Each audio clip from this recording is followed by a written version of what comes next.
Hello, everybody. Welcome to the Arnold Classic. We are back here once again, Columbus, Ohio, a yearly event, an annual event, of course. I'm here with Aaron Singerman, no stranger, of course, to the Arnold Classics and, of course, the Olympias, as it would be. But who's the new guy? Hey, we got Nick Miller here, everybody. How's it going? Now, this is your debut, so we're gonna kind of ease you into this whole thing, Nick. And I know you've been seeing this from afar. Of course, you've got a great website that's up on YouTube. With Nick's Strength and Power. You got it right. I know. See, I almost did the power thing. He was been practicing. He's like, Nick. Yeah. But this is cool because we obviously got the old veteran, and by old I mean I'm old. And then of course Nick. Now Nick, you're a young guy. You're only what, 20 something? 25. 25. I've got Aaron's got shoes older than you. All right. But I'm like the KG veteran compared to Nick anyway, right? that's right. Well, hey, all things. But this will be a great experience for you. But have you ever been to an Arnold? I've been to 10 of them. 10. Okay, so you're certainly no stranger. Hold that microphone up. See, I got to teach you already. Okay, I got it. These people want to hear what you got to say. I got it. Now, this will be a little bit different experience for you because going to an Arnold, mostly as a fan, I assume that would be most of the years. It's different than when you're behind the scenes and you're a part of what's going on, and these guys are coming right off stage. And we saw the prejudging just a little while ago, so you saw some great physiques up close. What do you think? A little bit different than what you're normally used to? It's definitely cool being backstage here. It's something I've never got to do before, and it's really cool to see all the guys and how everything works in the pump room. Because I only got the pump room passes a couple years back when it was at Veterans Memorial. Right. So it was a little bit bigger over there, so it's kind of cool to see the cramped space back there for the first time. Yeah, and you got to meet Lee Haney just a few minutes ago. Lee Haney, 8-time Mr. Olympia. How cool was that? It was awesome. He gave me his business card, so that was... Yeah. It's got the wrong number on it, but don't worry about that. All right, Aaron, let's talk a little bit of shop here, man. Yes. Prejudging just held a little while ago, earlier today. I don't want to think there was a whole lot of surprises there. I mean, as we both saw, Ruley Winkler. Now, Ruley had a guest posing just a few weeks ago, and one of the critiques that came out of that was he looks off. Like, he looks like he's behind. Looks like he's 4 weeks out. He's really going to have to hurry it up. And you never know with these guys because the big guys, and Ruley's close to 300 pounds. Yeah. Those big guys hold a lot of water, so it's not unusual for them to be not as sharp as the smaller guys. Plus, but he didn't really draw it in as much as he needed to, did he? No. So plus he was in. So that was the thing, right? He was in Nepal doing who does a guest posing 2 weeks before a show with the Sherpas. in Nepal, right? And then with the Sherpas. So I thought, I gave him like a little bit of the benefit of the doubt, thinking like, well, maybe you know how it goes with a big guy traveling on a flight. I mean, that's a long flight. I thought maybe he's holding additional water and everything, but honestly, after seeing that guest posing, I was like, it's probably not going to be only water. And I guess earlier today we saw that it wasn't, and that he really was not 100, nowhere near 100%. Sure. Well, we might see a repeat of history. Now, last year, I'll remind you, Nick. Of course, you know this already. I remember. You do remember.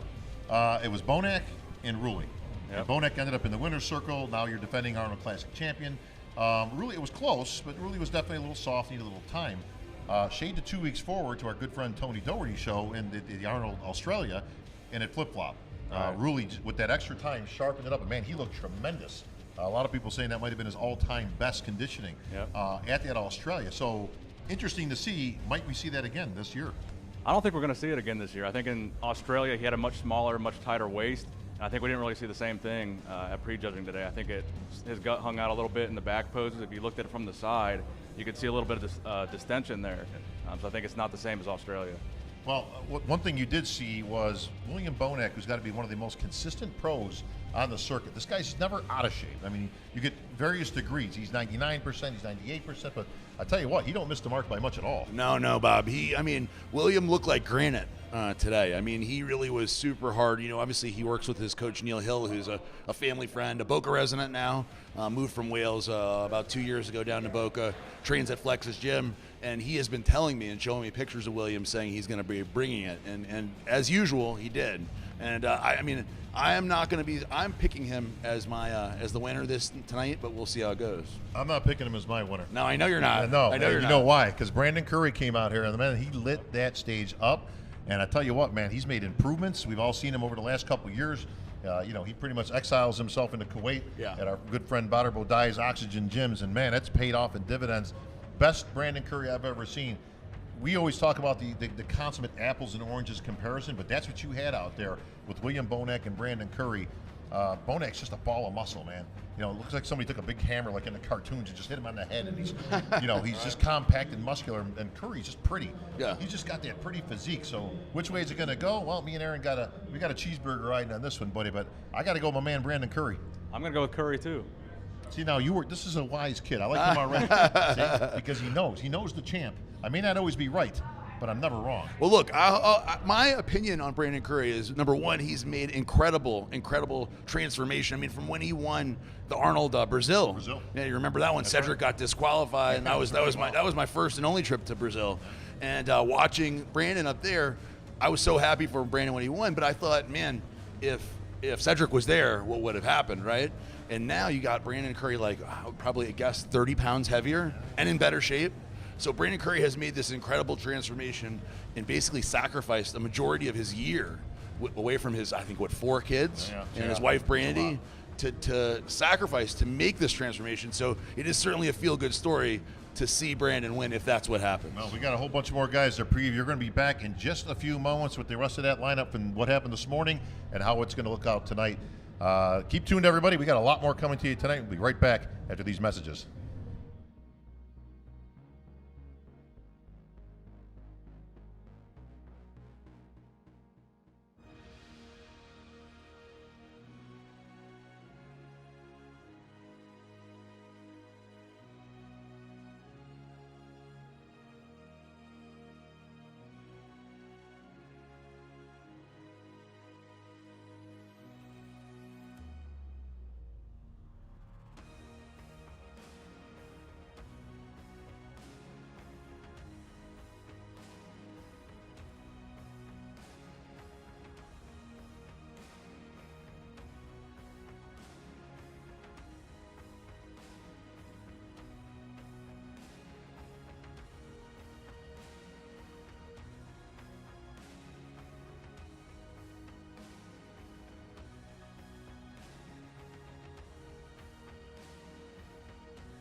Anchors away, my boys, anchors away. Farewell to college joys, we sail at break of day, day, day, day. To our last night on shore, hail to the foam. Until we meet again, here's wishing you a happy voyage home.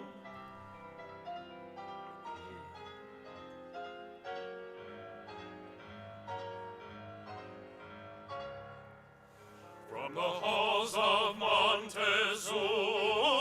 to the shores of Tripoli, we will fight our country's battles in the air and land and sea. First to fight for right and freedom, and to keep our honor clean. We are proud to claim the title of United States Marines.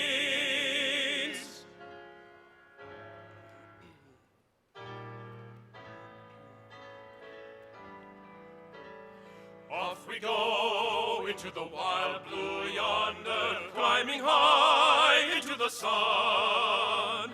Here they come, zooming to meet our thunder. Attaboys, give her the gun. Down we dive, spouting our flames from under. Off with one hell of a roar. We live in pain, we'll go down in flames. Hey, nothing will stop the U.S. Air Force.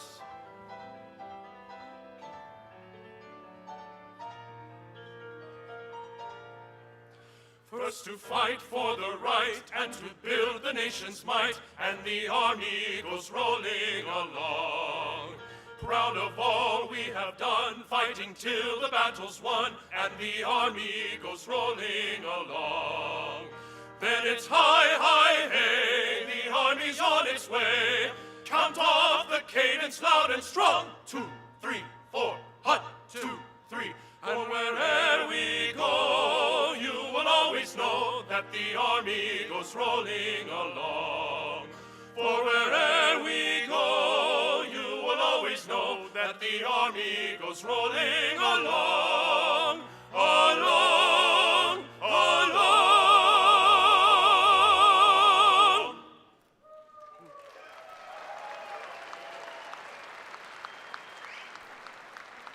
Please stand for our national anthem.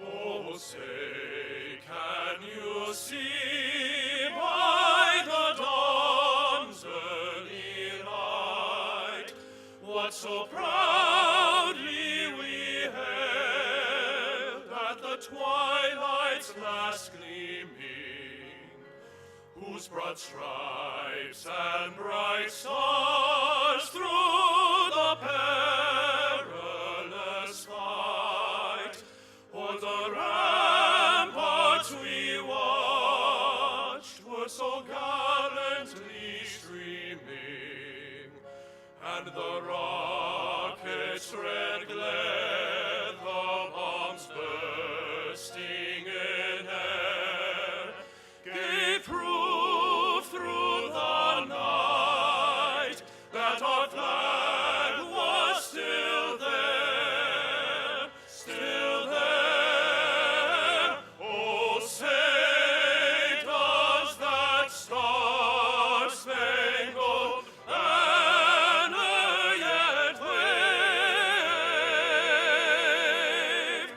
o'er the land of the free and the home of the brave?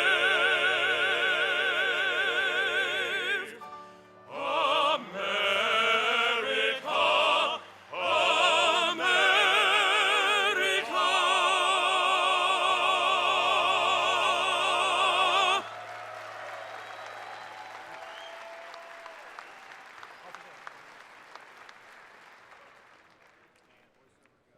Now please welcome to the stage the president of the IFBB Pro League, Jim Mannion.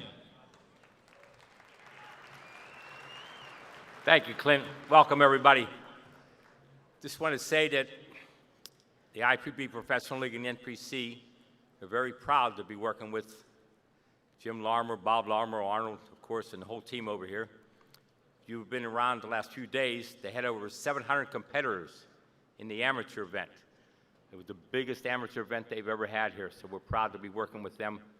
As you know, we're now working worldwide in the IFBB Professional League. We're in over 60 countries. But when I come here to Columbus, which I've been coming for a long time, as Jim Larmer can attest to, I was here in 1970 when Arnold beat Sergio for the first time. It was a phenomenal show. I was a little bit younger then. But anyway, when we get to the Arnold, we know that our season has officially started. We have a great lineup tonight, so I want you all to sit back and enjoy it. Have a good time. Thank you.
Charles Dixon.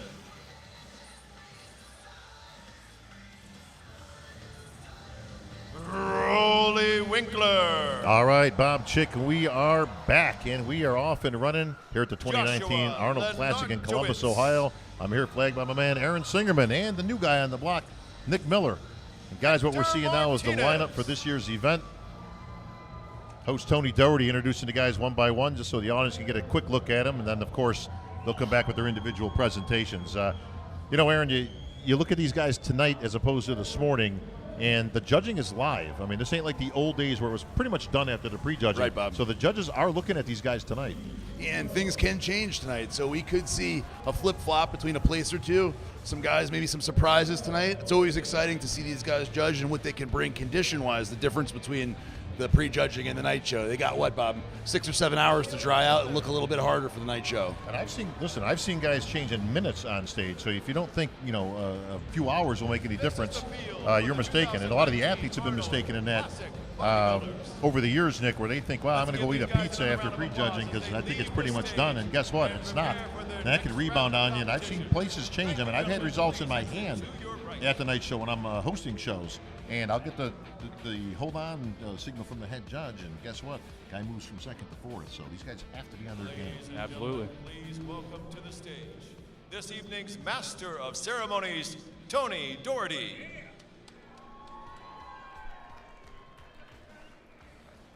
Good evening, ladies and gentlemen. Welcome. Tony Doherty's my name. I'm from Melbourne, Australia.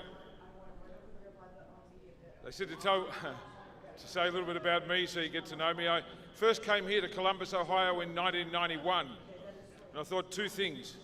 One, I'm going Aaron, to our bring the good Arnold friend Classic Tony to Doherty Australia taking the one day. mic, taking over for our Two, good friend Lonnie one day I Keeper, want to MC longtime this show. MC here at the Arnold. So little, 5 years ago, little change this year in the we direction started the that Arnold Tony is Classic no Australia. stranger We'll to do the our Arnold fifth stages. He edition actually puts on his next own week. Arnold. That's, of course, is the 2 Arnold weeks in Classic Melbourne, Australia. and, Tony, I'm up definitely here one of the tonight best guys in to the sport. entertain you, ladies Tony and is a gentlemen, great so friend, welcome. a really good guy, an excellent MC, and excellent contest promoter. I've been to Australia to the show several times, and it is a first-rate show. And when he partnered with Arnold, he really even took it up a whole nother notch.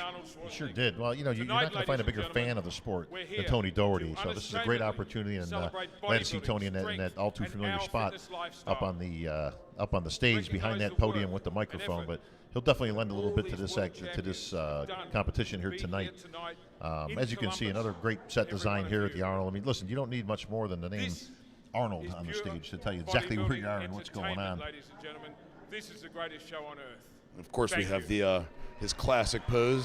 We saw on some of the social media earlier today. I noticed Arnold had gotten back out by the statue and hit a shot. And this is last year having Cedric come out here, and the year before last, and having Cedric come out there and hit that shot was really cool. Well, we talked about some of the other guys in our preview, and Cedric being one of them. Now, Cedric's a former Arnold Classic winner, and obviously everybody knows Cedric. He's dangerous anytime he gets onto that stage. But we did not see the best Cedric we've ever seen on the stage earlier this morning. Question is, Nick, can he sharpen up tonight to move up any in the rankings? I mean, I pretty much had him on the top 5. Can he sharpen up enough to get into the top 5 tonight? I don't think he's going to be able to sharpen up enough for the top 5. No way. No. Cedric has that beautiful shape. Nobody can deny that he is Brandon about as statuesque Harry. and Arnold-esque as you get. But yeah, I don't know, Bob.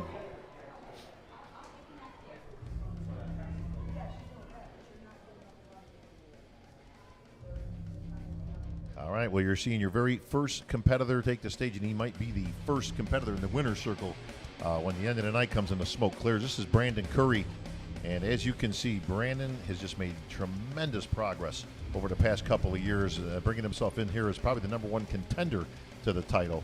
And let's just take it in here and then see what Brandon's done with his posing and his presentation.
Aaron, as you can see, Brandon just with an outstanding physique on the stage in all areas. I mean, he's got just great muscularity, symmetry, proportion, conditioning, presentation is spot on. Again, a consummate professional again, over all these years. But you can really see where he's got, it looks like somebody squeezed him in the middle. He's got that tiny waist, the broad shoulders, and he's brought his legs up. That was a weak point years ago, Aaron, but it's not a weak point anymore. He is really, he's done a great job of keeping those classic proportions and adding that size. And honestly, that's really the issue that you see with some of these guys as they get bigger and add muscle, especially 30 pounds plus of muscle. You get that blown out midsection. And even we can see with William Bonac, the one thing, a critical thing I would say is as he gains more muscle, that is something he needs to be conscious of. Well, you're seeing it right there. I mean, that back lat spread and that back double bind, Nick, is second to none probably on the stage here tonight. If they're going to beat Brandon Curry, that's where they're going to have to beat him. Especially with that small waist and that V-taper effect. I mean, Brandon is one of the best in the game when it comes to the midsection.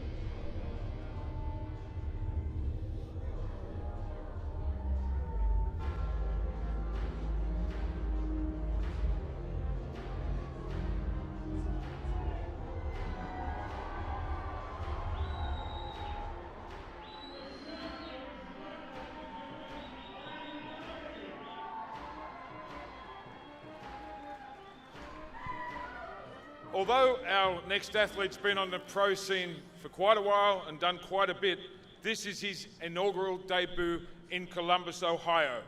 He's from Pompton Lakes, New Jersey, ladies and gentlemen. Please welcome Akeem Williams. All right, big Akeem Williams taking the stage. And when you say big, I don't think there's anybody actually bigger on the stage tonight than Akeem Williams. This guy's packing more muscle per inch than anybody out there, Aaron. He is absolutely huge. I mean, when he came out this morning at prejudging, I mean, not only is he huge for Akeem Williams, he's also in really great shape. So he came out extremely round, extremely full, and in excellent condition. I was very impressed with Akeem compared to other outings I've seen him at.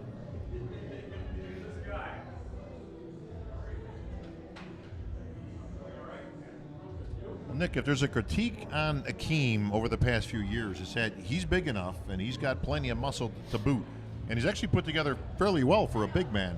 It's that conditioning. It's getting that skin thin where you can see more striation, more separation through the muscle groups. What are you seeing here tonight? I would say it almost looks like he has a film of water over his entire physique that kind of prevents you from really seeing the muscle clarity as clearly as some of the other guys. It's something that he's been, fighting since he got to become a pro. He has what I would consider, like, it's weird, right, Bob? Some people just have thicker skin, and it's like something that they deal with and have to figure out the solution to this, and that's kind of always been Akeem's issue, certainly not size.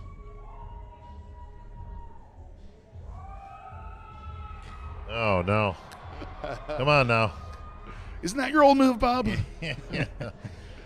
Big man showing some moves, and it was like in slow motion. It was like he was trying to teach you how to do it. He may start breakdancing next. I don't know. This could be interesting. I think Akeem will be the next Melvin Anthony. I don't know. I'm not seeing that one. Yeah, I'm going to stop short of that one. I think that's as much funk as you're going to see out of Akeem here tonight. But listen, big man, stay with the big stuff. Hit 15 most musculars and get off the stage.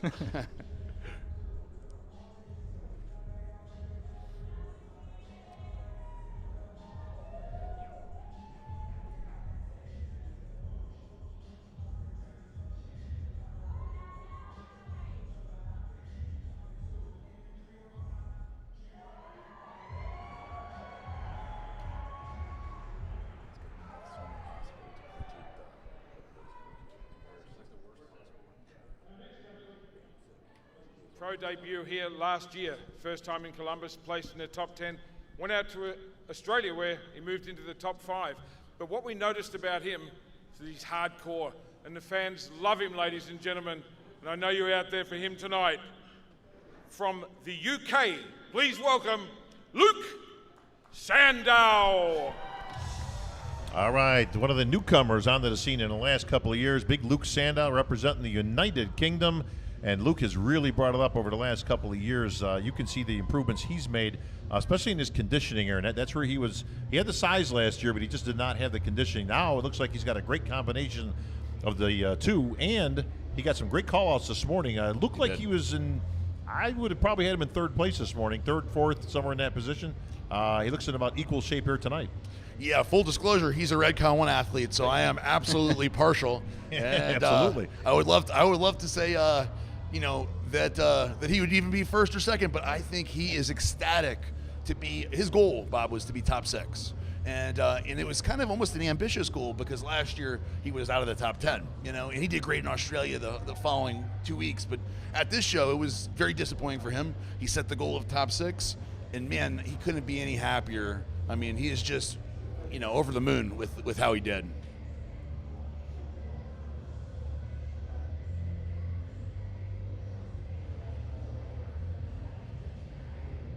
Nick, Big Luke looking like he started in 300 out there with that beard. I don't know. I've kind of gotten accustomed to it. I was never a really big fan of the beard on stage, being that nobody seems to have won a show since Jessup Wilcoch back in 1983 or something around there. But I always thought it was like the kiss of death. But Luke seems to wear it well. But, you know, the biggest difference I see between last year and this year, Nick, is polish. Yeah, I think he's got a lot better conditioning this year. Actually, one of the better conditioned guys in the show. Yeah. You know, it's funny. We had a conversation about the beard. And he asked me what I thought, and I said, you know what? 5 years ago, I told you shave it off for sure, no question. But now the times have changed, Bob, and he absolutely pulls it off.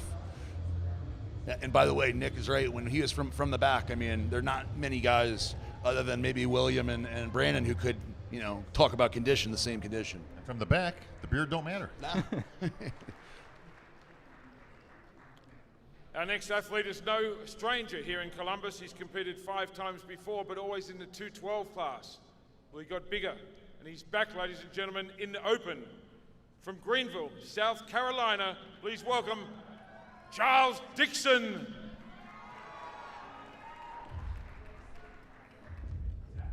All right, there's a reason they call him the Tank. Charles Dixon is wide as he is tall.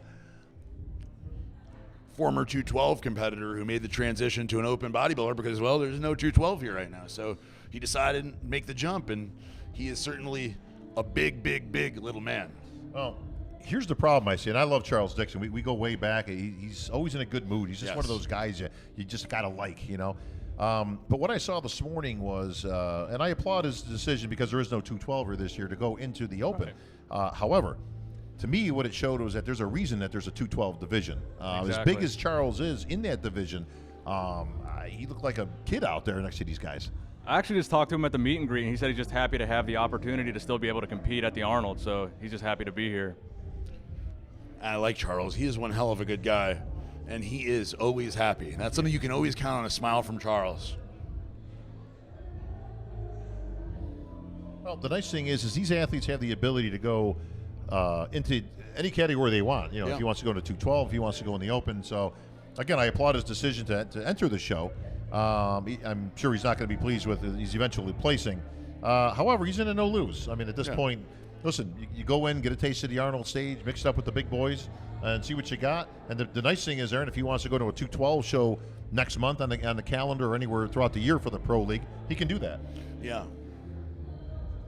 And he's been very successful as a 212 pro. So just because he won't place well here tonight doesn't mean he doesn't have a bright future in the 212 category. No, make no mistake. This guy's a threat in any 212 show he enters. And I'm guaranteeing you right now he will qualify for the Olympia again this year. And now, this guy was 4th here last year. Wanted to improve on that. Went out to Australia 2 weeks later and won the whole thing, beating the winner from here and created a little bit of a rivalry. And he was 3rd in the Olympia. He's originally from Curaçao in the Caribbean, ladies and gentlemen, but lives in Holland. They call him the Beast. Please welcome to the stage the one and only Rolly Winkler. All right, here comes the Beast, Rolly Winkler, taking the stage. And this was a guy obviously coming in with a lot of hype as he was not only in the top 3 at the Olympia, but the People's Champ this past year. Now, that was pretty cool to see because everybody loves Rolly Winkler. You talk about a guy with a great personality. But the people overwhelmingly voting him as the People's Champ. Nick, what are you seeing tonight? He looks a little bit improved to me from the pre-judging. Looks a little bit harder from the front, but still definitely not his best showing.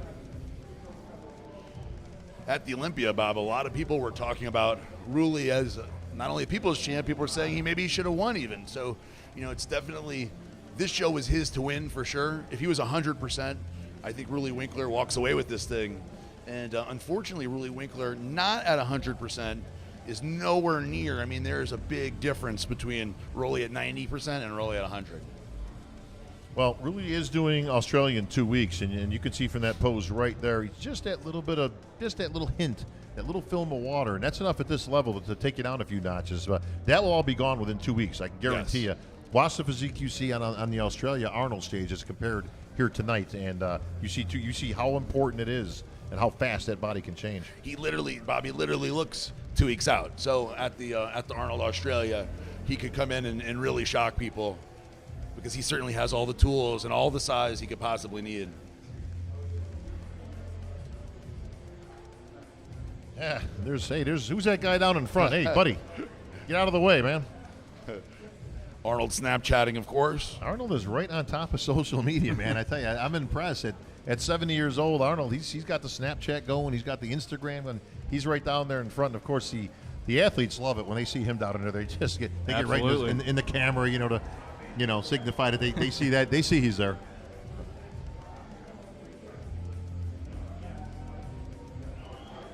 Rulli is freaky, most muscular. That's usually the showstopper, Bob.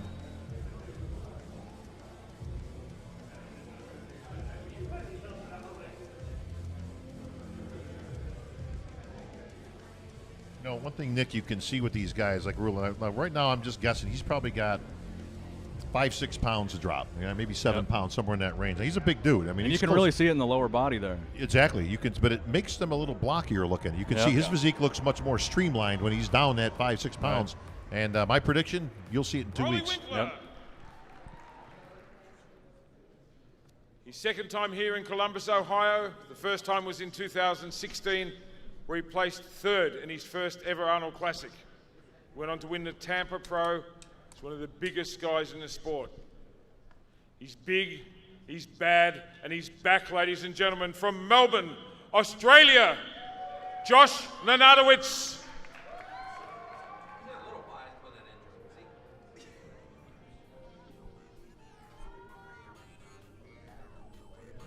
All right, well, the king of the gym, they call him, Josh Lenardowitz. Tony might be a little bit biased on that intro because that's his boy. He is from Australia. So, and we have seen Josh grow up in this industry the last couple of years. And I know you spent a lot of time with Josh and when Dallas, was with us. And big shout out to Dallas up there in that big gym in the sky. But Josh has carried it on very well, and you can see where the improvements he's made. He came in a little bit soft this morning. I thought he just needed to trim it up. Probably the same thing as like Rulli, maybe 5-6 pounds, and he would have been in contention. But man, you could see the muscle this kid's put on. Crazy vascularity too. He got to spend quite a bit of time down in Boca Raton and actually live with Dallas for a few months before the Olympia, and he's a great guy and certainly trains very, very hard. Him and Dallas are great training partners because both of them are pushing some crazy weight, and you can see that looking at Josh's physique at 280 pounds or so. Well, listen, I'd be remiss if I didn't bring this up, but listen, I'm a Joe Cocker fan like anybody, all right? But the love music, man, these guys are killing me. They're killing me out. Listen, here's a guy, he's 290 pounds on freaking stage, right? Looks like Mr. Clean, right? Bringing it out to the play. I got to be hitting most musculars to AC/DC or something, stomping around that stage like freaking Godzilla. I'm not a big fan of the love music, man. People are sleeping in the third row right now. He's trying to set the mood. What kind the of mood mood for what? Yeah. Unfortunately, I'm sure everybody out there is taking a look at Josh and saying, man, if he would have just been a little bit harder, a little bit drier, he would have really been up there. I know earlier in our preview, a lot of people were saying Josh is going to take this thing, and unfortunately, he's just nowhere near 100%. Well, where you see it is in the separation. Now look at his legs in particular, right? It's all there, but it's obscured. You're not seeing that deep separation like you are with some of the veterans. Right. Now, he is a young guy, obviously, in the sport, but that's got more to do with the training, the posing practice, and just bringing it down enough. If this guy's down 5 pounds, all those cuts are half an inch deeper, and you might be looking at your next champ. Absolutely. Another guy who's going to be competing, obviously, in Australia. So it'll be interesting to see what he looks like 5 or 10 pounds down. Well, that's hometown for Josh. Yeah. So, I mean, if you got any groundswell support, you got Mom, Dad, Sis, Bro, and Uncle Junior coming Arnold out. himself said that we They're want to coming improve He the is posing, Mr. the Australia. They performances, and all love the him, guys have Australia. lifted. I mean, In fact, the Best Posing Award is back, the Ed Corney Posing Award, which will be presented at the end of the greatest poser ever. And it's really made the guys lift their game, which is great to see. Our next competitor won this show in 2007. He won the first Arnold Classic in Spain in 2011. Originally from the Dominican Republic, ladies and gentlemen, and now residing in New York, New York. Please welcome Victor Martinez. All right, the Dominican Dominator still added. Victor Martinez. I was on stage with this guy, Aaron. He turned pro the same year I did, winning the 2000 Nationals. I had won the USA that year. We are 19 years later, and he's still doing it. Crazy. he's what, Bob? He's 45? 46? 46? Yeah, 46 that should be years about old. right. You know, but the fact you could still be doing this 19 years later after turning pro is awesome. Can you imagine yourself up there, Bob, doing this still? I'm on stage all the time, Aaron, as you Yes, know. you're But, right, but you're right, I good. got a different suit on these days. Yes. No, I can't imagine it. This is a testament to, his ability to focus, to keep doing this. And I tell you what, listen, he still looks good. I mean, he's lost a little bit. He's lost a step along the way from the Victor Martinez we remember when he was battling it out for the title of Mr. Olympia. And a lot of people had him winning the Olympia back in 07 against Jay Cutler. But listen, he's not far behind, I tell you that. He's still bringing it. Yeah. When as you know, Bob, as you get older, that we notice in the legs, right? And that's the thing that we're noticing with Victor now. I know he was probably unhappy with his call out this morning. He was in the last call out. And, if the legs were back where they used to be, who knows where he would have ended up.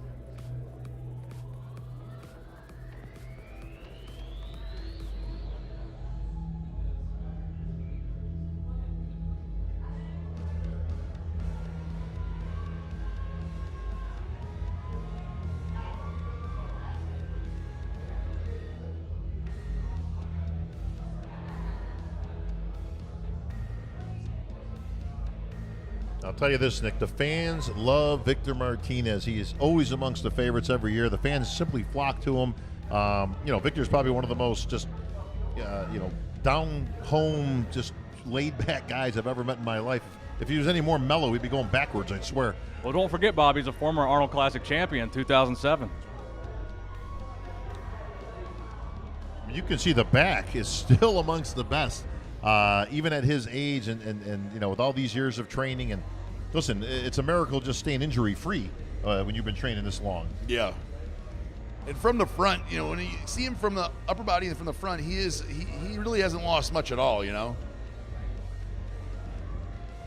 Now, anytime you're talking about the pro league and the level of bodybuilding at the best in the world, you don't have to lose a lot to slip a whole bunch of places. I mean, you got the new dogs coming up. I mean, he's literally competing against guys half his age here. So we tip our hat, to Victor Martinez for still bringing it. But you got to be realistic also in that his placing, unfortunately, is not going to be what he was looking for. But that's the life of any athlete.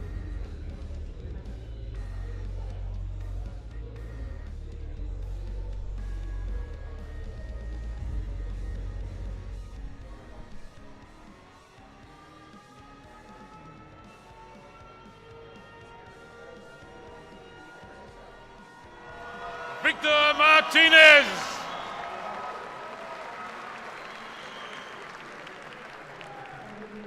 Our next person on stage has only been a pro for 18 months. Did 3 big shows last year and made a great impression. He's a new kid on the block and everyone's talking about him. The pre-judging today, people went crazy over this guy. So remember this name, ladies and gentlemen, from Brazil, Rafael Brandeo.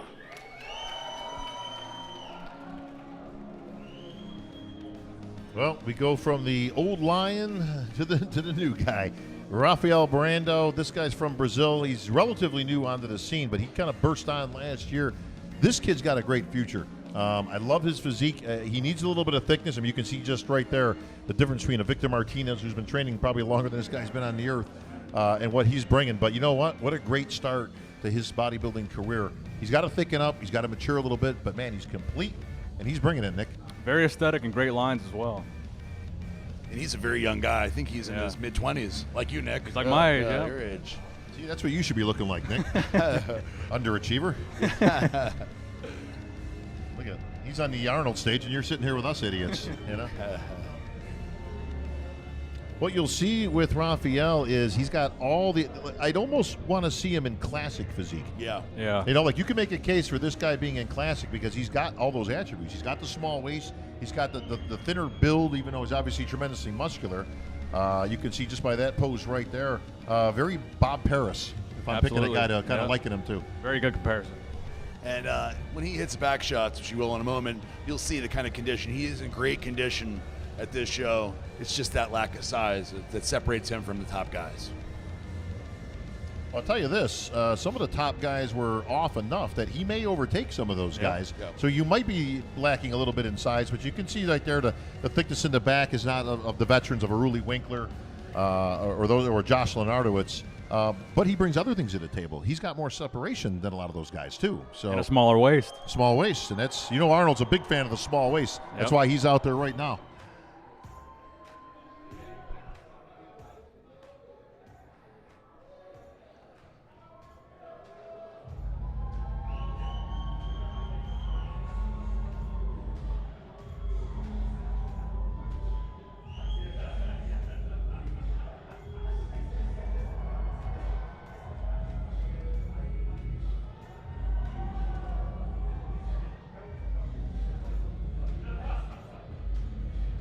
Great separation in the lower body, Bob.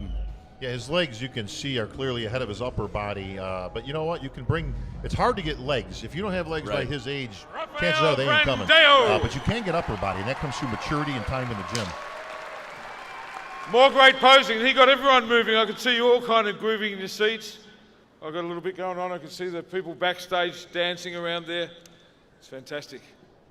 Our next competitor hardly needs an introduction because he's been here 5 or 6 times before.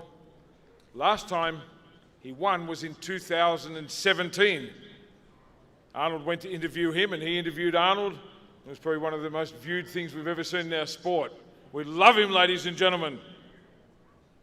He's from Heath Springs, South Carolina. Cedric McMillan.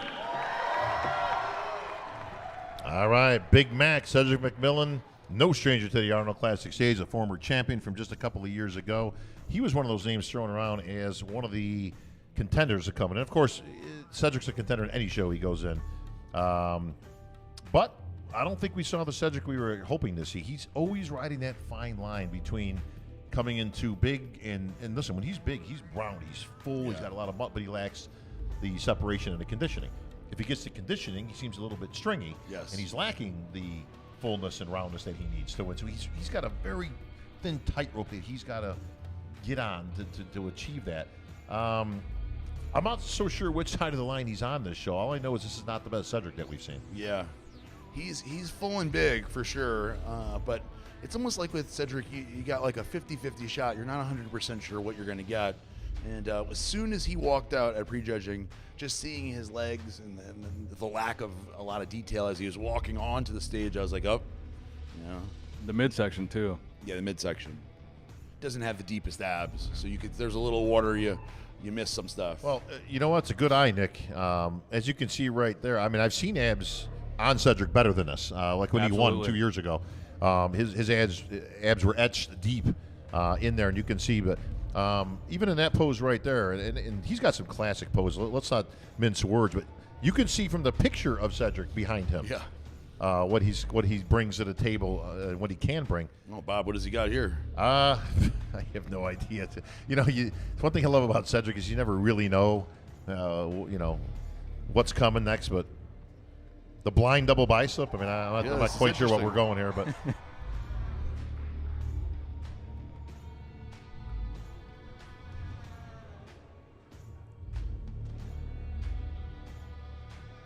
Mr. Miyagi.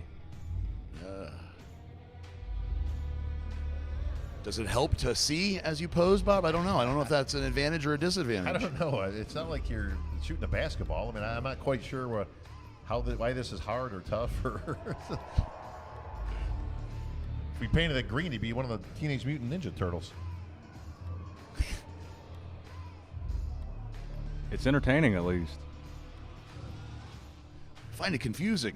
Hoping the judges turn a blind eye to this because props actually are against the rules, but it's Tonight Show finals, and it is not the prejudging, so hopefully they'll just overlook it. No pun intended there. Yeah, I got that one, Bob. Thank you.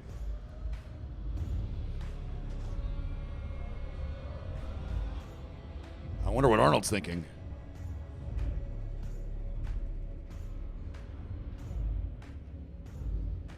Now they're giving away $10,000 for the best poser tonight. Do you think this is Cedric's kind of ploy to get the $10,000? If he wins, he'll never see it coming, bro.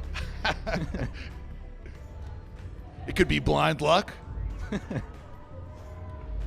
Surprised he didn't put it on Arnold's head. Cedric, he likes to have fun with the Terminator.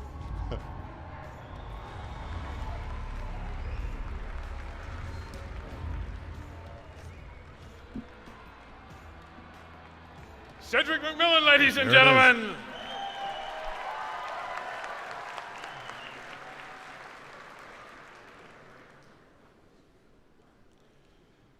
The next guy is a very experienced competitor. He's been on this stage many times, but in 2014, he became one of the very few Arnold Classic winners when he won in Brazil.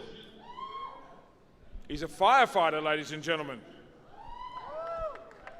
From Dallas, Texas, welcome Steve Kuklo. All right, Big Steve Kuklo. They call him the King Snake, and he always comes with an entourage. Mom, Dad, his beautiful wife, Amanda, also an IFBB pro in attendance. And, Aaron, Steve's one of those guys I've looked at for years, and I thought to myself, he's got every attribute to be a Mr. Olympia. Yeah. Like, this guy should be up there. Now, he hasn't quite fulfilled that yet. I mean, he seems to get better and better, but how many years do we give these guys for, fulfilling potential? Yeah, it's one of those things where Steve is one of the many, many guys when he came in. You're like, this is the future. This is future Mr. Olympia. I think, Bob, after about a decade, right, that starts to wear away. But I tell you what, Steve is absolutely one of the best Steves that I've seen here. Fantastic conditioning.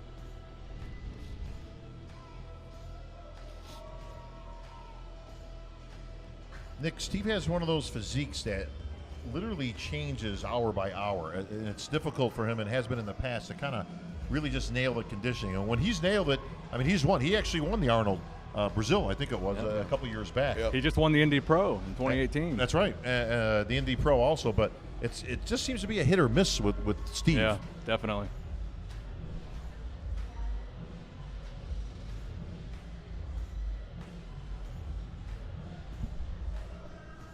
Those back poses, you can see, again here, I mean, I know they're pictures, but that picture right behind him, you can see the conditioning is a little more crisp.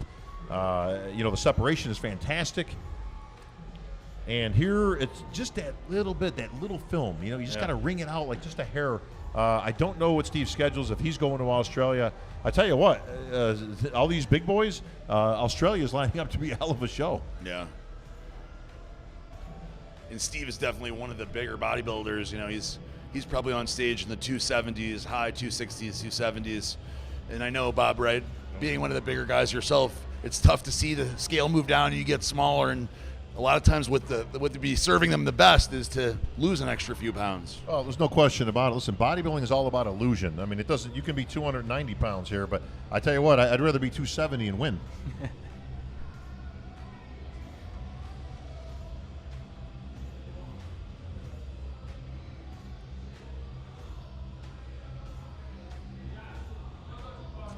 At least you like the music a little better this time, huh, Bob?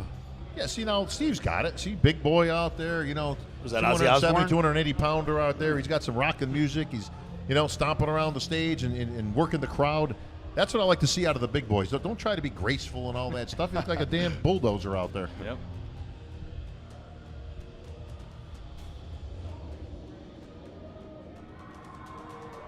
Big Steve Kuklo. Thank you, Steve. We have a tradition here in Columbus that when somebody wins the amateur overall, and they get their pro card. They get invited to come and make their pro debut here in Columbus, Ohio. So this guy was our winner last year. It's his first time on a pro stage here. He's all the way from Russia, ladies and gentlemen, so let's make him welcome. Mikhail Volinkin.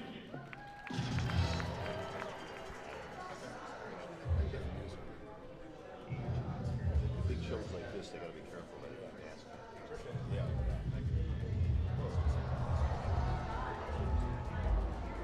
ask. Backflip off the stage, Bob. Oh boy, listen, we do have some breakdancing going on out there. How about that? So, whoa. That's not a mandatory pose, Bob. that is not in the list of mandatories. You are correct, Aaron. That's a relatively newcomer here with Mikhail. I don't know a lot about his background. He won the Arnold Amateur last year. I was just going to say, Nick, as usual, my friend, you were on point. And he's also younger than me. Is he? Yep, by a couple months. See, now, this is the cool thing, is a young guy like this, like I say, about your age, Nick, what a great opportunity, let the Arnold Amateur winners come out here and compete and qualify for this competition. And again, you can see the differences. I mean, you can see he doesn't have the level of muscularity or the thickness, nor should he at your age. Right. I mean, you don't have enough years in the gym just to get there at this point. So this is Decent all about conditioning, experience. Yeah, his conditioning is good. I mean, and that's one thing about the smaller guys is they can get the conditioning, but you can see the difference between the amateurs and the professionals right here, Aaron, with the level of density, thickness. But what a great start to his career.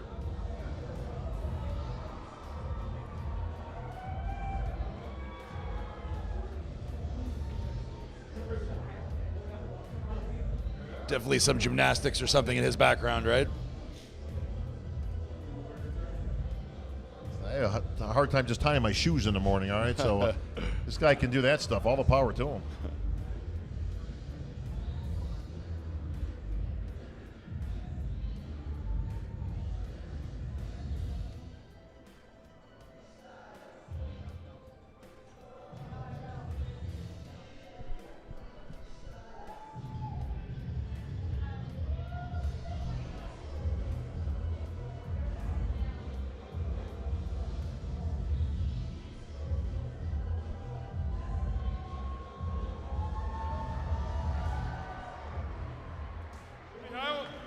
You wanted to do something to get noticed.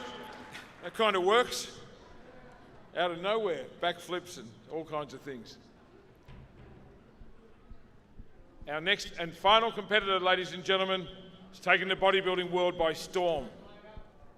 First, second, and third places in every show he's done in the last couple of years.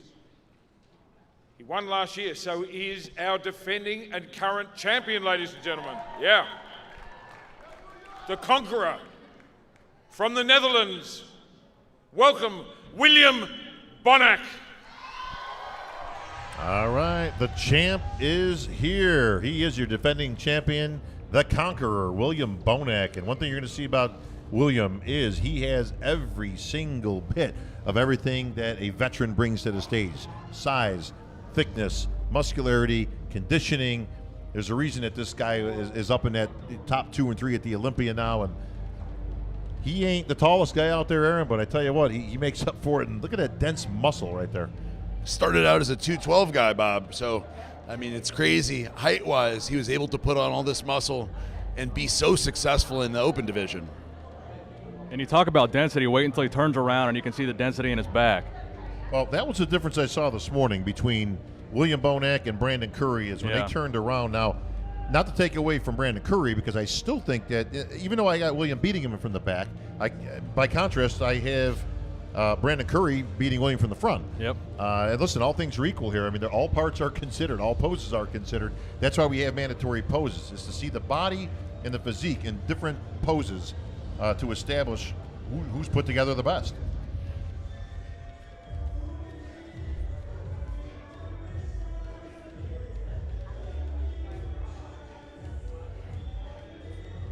Bob, if shows are won from the back, I don't know. Well, that's a nice old saying we like to use all the time, but they're not one from the back. You know what? They're one from the back, from the front, from the side, from the presentation, from the conditioning. So That's a nice phrase to use when somebody's actually beating somebody from the back. But yeah, he is incredibly hard. He's like etched from granite.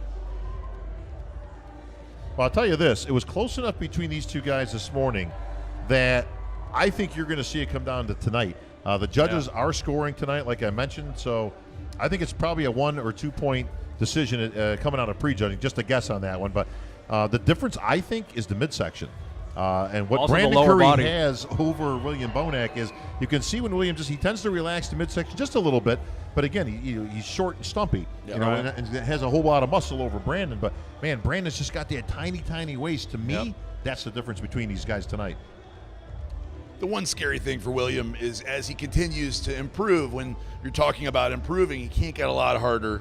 He's in such great shape. So adding muscle is almost a scary thing for William because, like you said, because that short midsection, you don't want to add too much there. No, actually, he almost needs to taper off his training a little bit, and in particular, I would not be doing powerlifting movements. I would not be doing deadlifts, things like that. His lats go right into his hip bones, you know what I mean? Now, that can be good or that can be bad, and as bodybuilders get older, you tend to get a little bit thicker in the middle. So you can see hopefully he's smart with his training, and we'll see it as these guys will be coming out to Thank you, William Bonac. in just a few moments. That concludes round 3. And round 3 was the posing round, and Arnold Classics all over the world, the posing round is judged. As we said earlier, there's a posing award tonight, which Arnold will tell us about later and what that means to him. But I think the guys really lifted, ladies and gentlemen, so let's put your hands together for all those fantastic posing routines.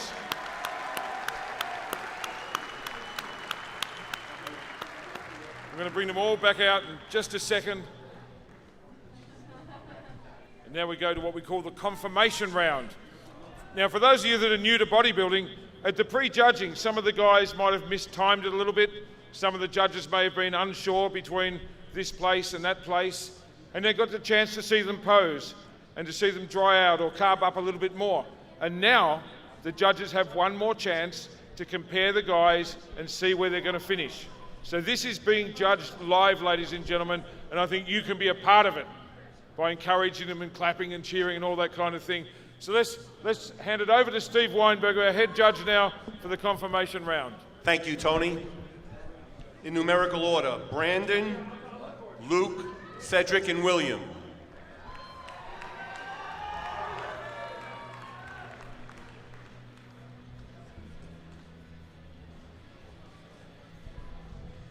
So we're starting the comparison round here, Cedric Bob. and William, switch, please. All right, now this is where you separate the men from the boys. And Bob, this is a surprise in this top 4 here, this first call out.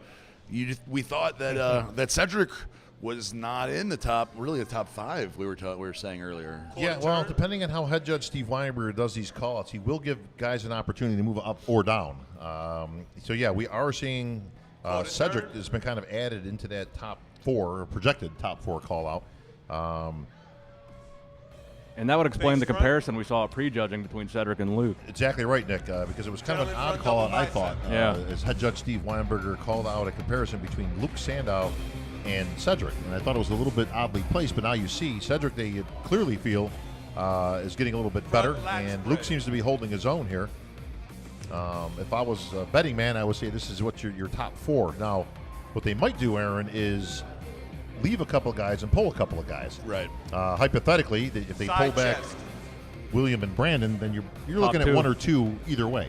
And what they do sometimes is they'll leave Cedric out there, Luke, and then they'll bring somebody up, like a Josh Lenardowitz or somebody, or a Ruli Winkler. I'd be shocked if they didn't add those 2 guys into the mix as soon as they get done with this round. Back double bicep.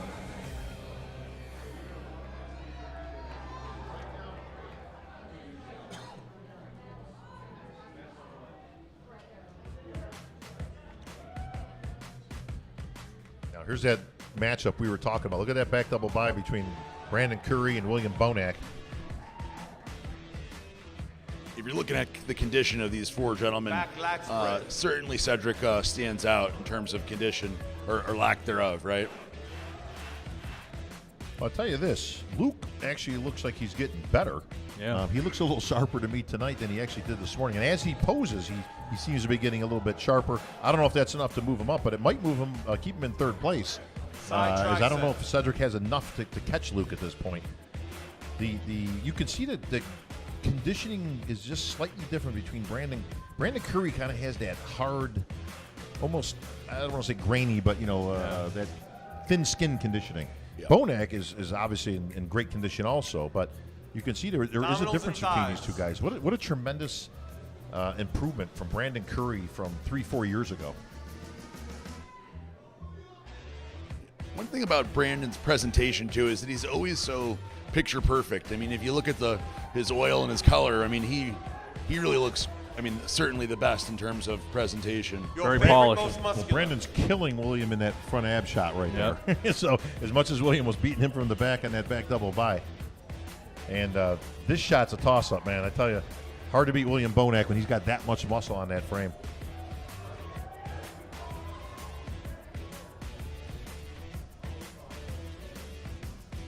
I could tell you the happiest guy to be up there is certainly Luke. Oh, they're bringing them all back. So, Roley, Joshua. All right, so he's Raphael dismissing and all Steve. 4. And so, Bob, nothing is written in stone, right? But that's a pretty good sign that that's our top 4, right?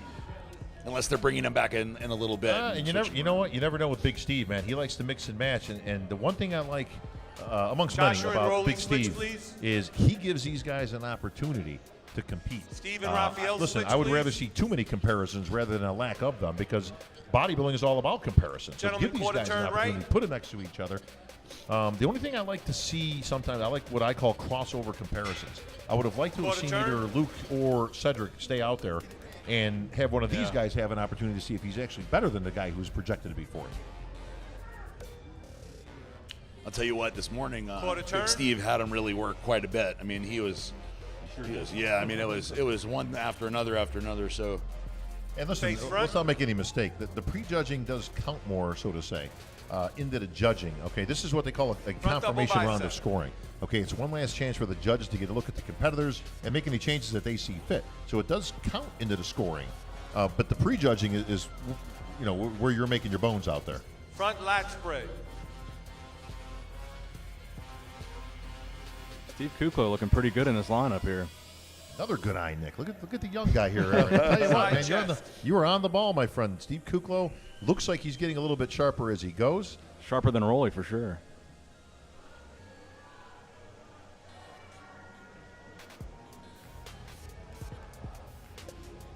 Look at Raphael Brandon. He looks like Steve's little brother. Look at, yeah. Back double bicep. look at that. Look to your right, Raphael. That's what you're going to be looking like in another couple of years, buddy. You can see Josh, Josh really missed it. Josh is fading. Yeah, he's fading out a little bit, spilling over. Yep.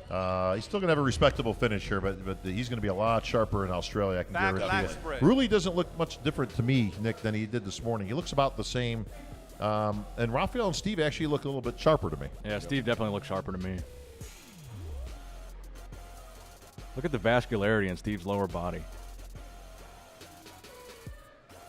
I knew Steve this morning wasn't in the Side second call-out, tricep. wasn't in the mix as much as he is tonight. So they're definitely taking a better look at Steve tonight.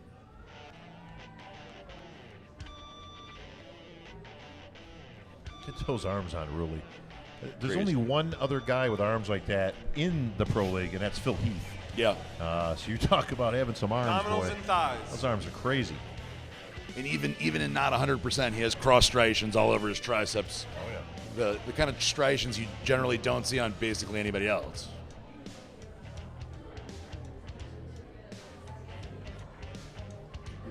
You talk about making improvements. Really has done a complete 180 on his midsection over the last, 2 years ago, Nick. It wasn't that Your long ago favorite that he was most getting a lot of flack From Arnold. for being round in the middle. You know what I mean? And he's got the gut hanging and this and that.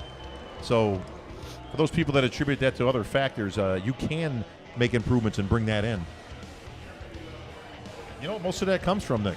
What's that? Food volume.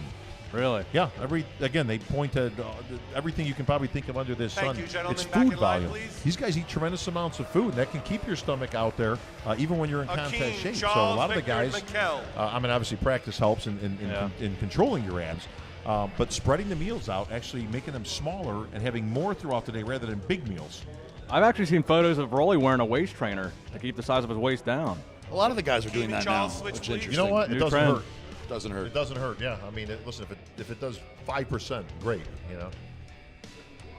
Gentlemen, quarter turn right.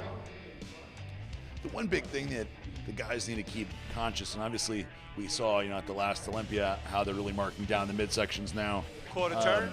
Is in the transitions, because it's easy to remember to keep your midsection tight while you're hitting a pose, but in between poses, Quarter turn. if it slips your mind for a minute, that's a big problem. Oh, trust me, I've been on that pro stage with those comparisons getting called out. Oh, You yeah. start sucking wind Face front. after about the third or fourth round of mandatories out there, and you better be in shape, and you better be, that again, that's if you're going to let it go, that's Front where it's double going to go. bicep.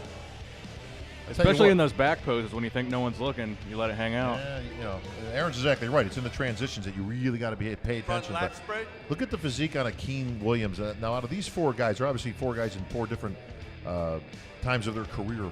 But Akeem Williams has all the attributes, man. He's got the muscle. Side He's chest. got the shape. He's just got to find a way to get that skin thin. And I tell you what, this guy be winning some titles and beating some people.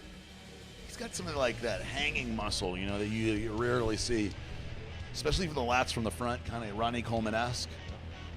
Back double bicep.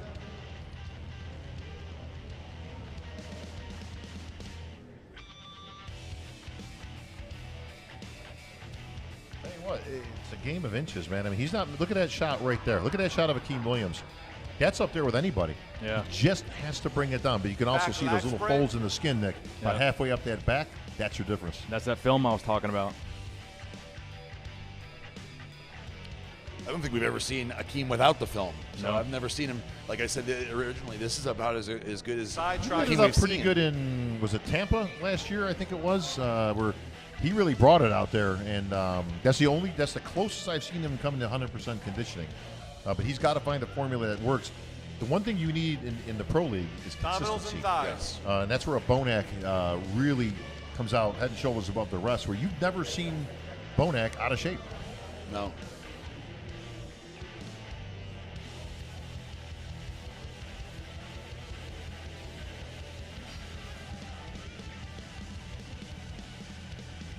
Your favorite, most muscular.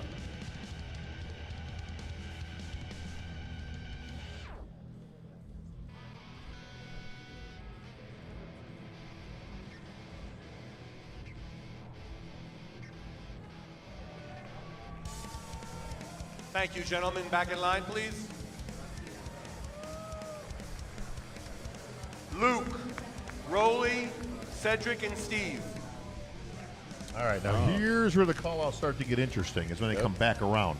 All right, so he went through the lineup once, and if you're going to see any changes, this is where they're going to be, right here.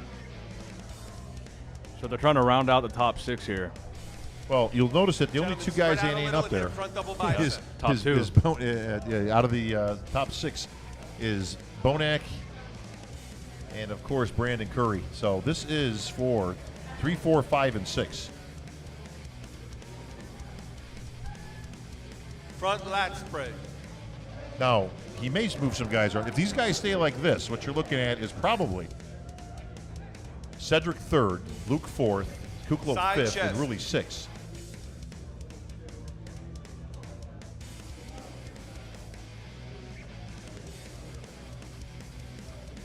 I'll tell you what, if Steve Kuklo's got a chance to move himself up, this is it right here. Yep. He's right next to Cedric. He can make his mark Back right double here. He bicep. looks like he's getting a little bit sharper as he goes. And Rolly seems to be doing the opposite. Yes, Rulli is definitely spilling over. And again, hats off to Luke Sandow, man. I got to tell you, his conditioning, again, started off good, and it's only gotten better as he's gone on. So good for him. He's looking very crisp here in his back double bicep. Certainly the best condition of anybody up there in this call out. Back That lat shape on spread. Cedric McMillan. I tell you talk about God-given talent. You talk about, and that's not to take away from his work ethic, but man, you talk about genetics. Look at that physique on Cedric. Yeah, well, it speaks to the genetics and his capabilities if he does place third here in this lineup.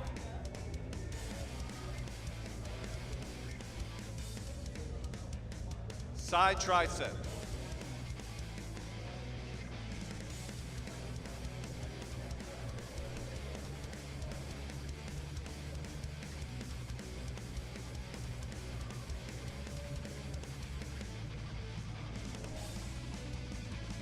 Abdominals and thighs. Aaron, Luke's one of your athletes. How pleased is he right now to be in this position? He's the happiest guy on the stage. There's no doubt about that. You know, he will be thrilled with fourth, thrilled with fifth, and ecstatic with third. So no matter how he ends up here, he's going to be happy. Your favorite, most muscular. When I went and saw him backstage, Bob, the big thing he said was he had so much fun. That's what he said to me too. Well, any of us that know Luke, he's a ball buster, man. I mean, he loves to just joke around and have fun. I mean, he's never too serious, you know. But I think that's good. I think it keeps him loose. You know, he doesn't get too tense Brandon and fired William. up. And Cedric is much the same way. I mean, Cedric's a jokester, man. Yeah, he's having fun. All right, here There we you go. go. Now, you know what this means. I mean, this is down to these two guys. Gentlemen, switch sides, please. And both these guys, make no mistake, both these guys know right now this is for the title. They know it. Yeah, The this is fans know serious it, and the business. judges know it. You Front know, to double me, bicep. that's the difference right there in that front The pose, waist. Nick. The Yep. waist. That's the first thing that my eye is drawn to is that Brandon Curry's waist. And that is tiny. V-taper. Look at that shot right there. Look at that V-taper compared to William. Yeah, Brandon is a Front lat bigger spread. guy, a heavier guy with a smaller waist. Yeah. So And I think his conditioning might be slightly better than Bonak's here. Well, again, Nick, another good observation. You can see. Just look at the legs. Just The key lower in on body, the yeah. thighs between these two guys. Don't look at anything else. Just that. That tells you Side everything you need chest. to know about conditioning.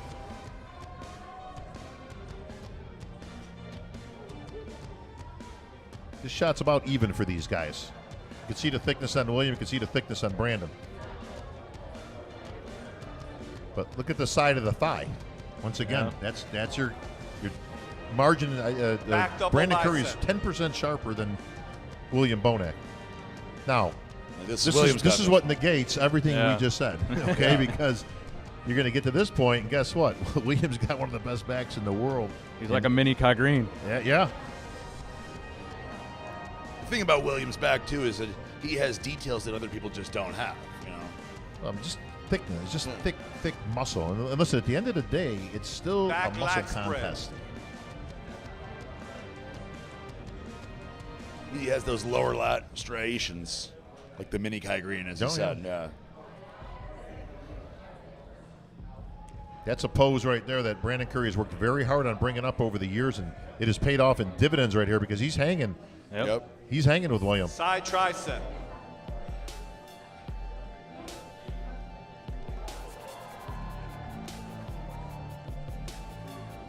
Now, you're going to see a big difference right here. Look at the waistlines.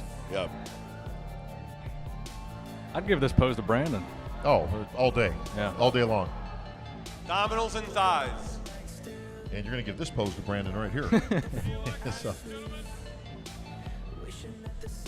Now, William knows he's basically going to get beat in this pose. If he's Who a do you smart like, guy, ladies and he'll get out of gentlemen? that quick. Oh, there he goes. See? Yeah. That's a veteran right there. Get to the side. Show him your serratus. Do not go heads up with Brandon Curry. And on an Brandon's right abdominal there with pose. him. Yep. Well, Brandon can do Your whatever he favorite wants. You know what I muscle. mean? Listen, that waist. You can hear the fans getting into Come it on, now, let's cheering light for this their place favorites. up. This is where it gets fun, Aaron. Brandon, Yeah. is it William?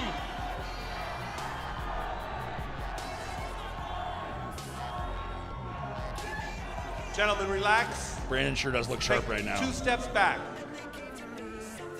Another step. Hit a front double bicep, please. You can tell it's close because Big Steve just doesn't keep going for no good reason. So this isn't about just giving the fans a good show. I mean, it is that close between these two Relax. guys. Face the statue and hit a back double bicep.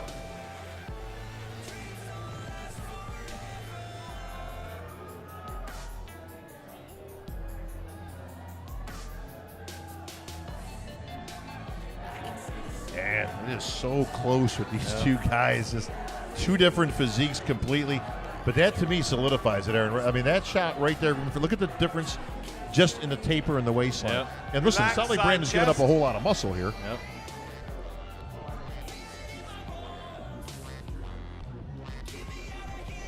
And I think the small waist also creates the illusion that Brandon's a little bit wider than Bonac, too. It does, and they're probably the same width, or Yep. maybe Bonac's even a little wider, but you're right, Nick. It's all about illusion. I mean, that's the only thing that matters on stage. Smoke and mirrors. Yep. Your favorite If you most actually muscular. count the shots and who's winning what shot, it looks like Brandon is ahead by 2. He said he certainly had the abs, hand over head abdominal. He certainly had Last pose, the side gentlemen, hit tricep, it. even on the side chest. What do you think here? Look at the muscle right here in this angle of William Bonac. That's crazy.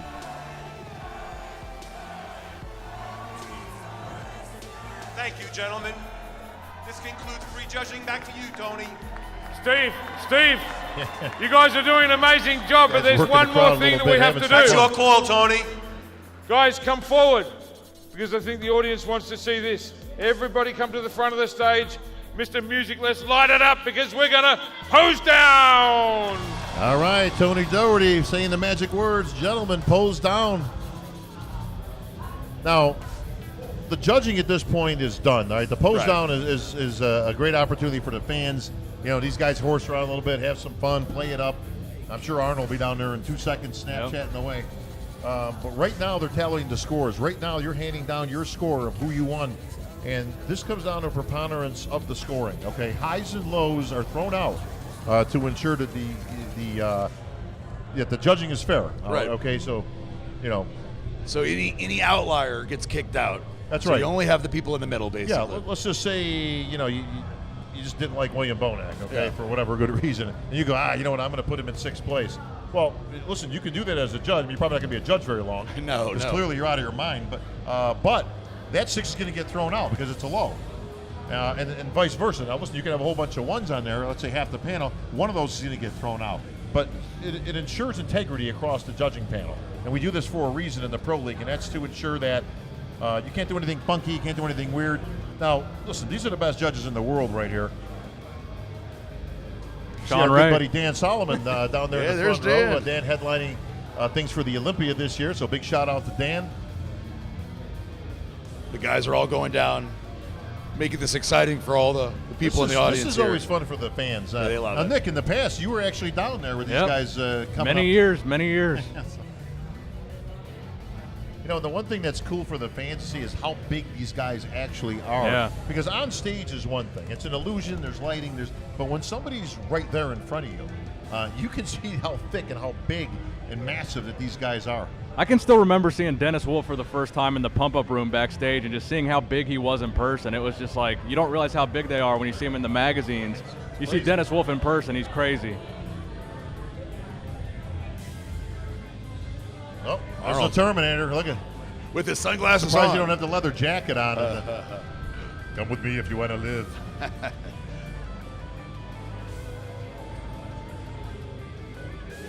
All right, well, these guys are going to be wrapping up into the audience here. Hopefully one of them doesn't sneak off into the food court.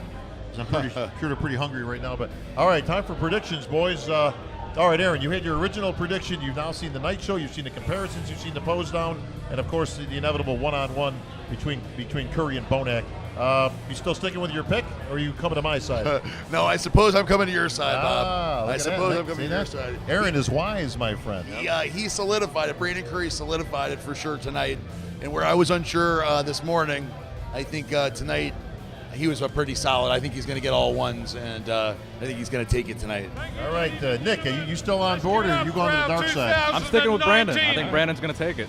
Open Pro I think honestly, Bob, the biggest difference bodybuilding. between our predictions and what actually looks like it's going to happen is Cedric McMillan surprising us. He's the wild card. Now, make no mistake. I mean, any of those guys could have moved up. I think you could kind of flip a coin between Luke Sandow and Cedric McMillan, probably for that 3rd and 4th slot. But if it's not going any other way but 1 and 2 between Curry and Bonac. Yes. for Thank sure. you, That's for gentlemen. sure. Can you return to the stage? Ladies and gentlemen, take your seats because there's plenty much more to come.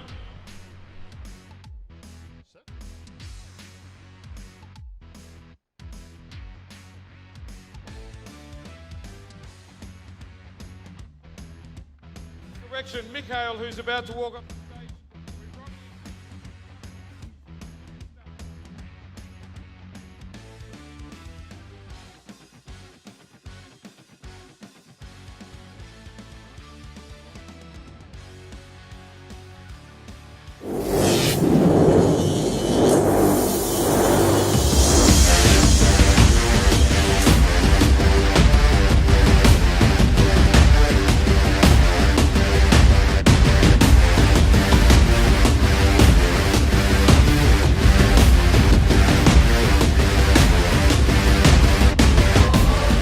is your champion, the 2007 Arnold Classic bodybuilding champion, Victor Martinez. Was second here last year by this much. He's about 6'2", about 280 pounds. Let's welcome Cedric McMillan.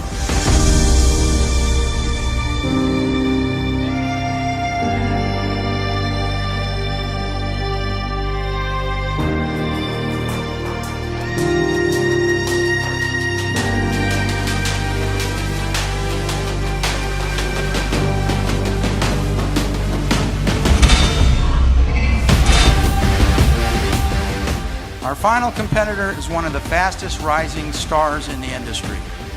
He's making his first appearance here in Columbus. From the Netherlands, let's welcome William Bonac.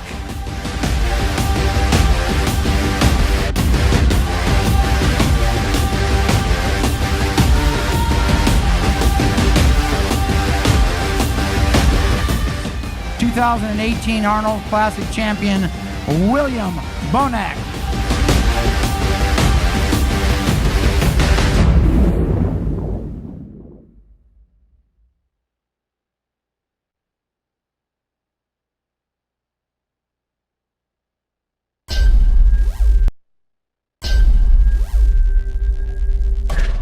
Brian, how did you get into strongman competitions? I got into them completely for fun, actually. I played basketball through college and went into being a strength coach, and that kind of led me to strongman in a way, and I needed another competitive outlet for myself, something where I was big and strong and I enjoyed training, so it seemed like a perfect fit. How long have you been doing strongman competitions, and how did you get involved in them? This is my 9th year.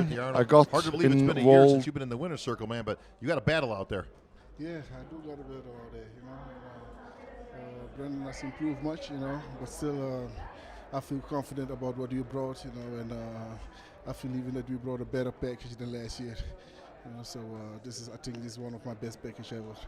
So I'm happy with it, you know, me and my coach. Well, Big Steve certainly gave you guys an opportunity. I mean, he put you in, he mixed you up, he spun you around about 4 times. I know you're dying out there when that's going on, but I tell you what, I'd rather get the comparisons than not. Yeah, so, you know, so people can honestly give their opinion, you understand? So, yeah, I believe it's a good thing, you know, to give each other the chances, you know, to challenge each other. Now, even though you and Brandon are competitors out there, you can tell there's a very, well, not just a difference, but I was going to say a mutual respect. Like you say, you guys are battling, but man, you can see you're also having some fun out there too. Yeah, we have to, man, you know, because it's war on stage, you know, but outside of that, you know, we're just humans, you know, we got the same passion, understand, so we know what we feel, you know, we know what we go through, you know, so we respect each other for that, you know, because it's not easy to come here and stand on stage, you know, battle the best of the world, you understand, so I respect any athlete who comes here and who, you know, battle, even if he's out of the top 10, it doesn't matter, you know, even the effort that you put into it, the 14 weeks prep, you know, it's tough, man, you know, so. Well, you hit on the other point I was going to bring up. You guys are apples and oranges, man. I mean, you don't have anything in common. Like I say, you know, you got the thick, powerful, muscular physique. He's got the more streamlined, you know, with the tiny waist and all that. But it makes an interesting dilemma for the judges, of course, because they got to kind of pick one way or the other here. You both bring things to the table. So it's interesting because you can kind of go back and forth between you guys. But you got a gut feeling William's going to go your way here tonight? The way I saw the pictures, you know, and the way I saw, you know, the way we both look, you know, I would pick myself. Of course, yeah. As you should, no, my friend. Not, if it wasn't like that, I wouldn't pick myself, you know. So in that case, I would have picked myself, you know. But yes, it's of course up to the judges, you know. Now, we're at the beginning of the season, obviously, the Arnold Classic kicking things off for the 2019 season, and you seem to like to compete. You seem to get better as you go throughout. What's the rest of the schedule looking at? Are you guys going to be in Australia in a couple of weeks? Yes, we're going to first go to New Zealand, got a guest posting over there, and from there we go to Melbourne, Arnold Classic, Australia. All right, William, best of luck here later on tonight as we'll see who the winner is. We'll see if the champ repeats and is a 2-time Arnold Classic champion. Thank you, brother. Best of luck, William. Thank you both. All right. All right, continuing coverage here at the Arnold Classic. Bikini coming up next, my favorite division. So you've seen the beast, now you're going to see the beauty. And people love it. They've got huge followings. And they work just as hard as any of the other divisions. We've got these great smiles and these great figures, and it really has taken the world by storm. We've got the best lineup we've ever had here in Columbus, Ohio, ladies and gentlemen. So let's meet the ladies. competing in their final round of the competition. First, from Brazil, Alisa Piccini.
need, in numerical order, I need 1, Isa Bassini.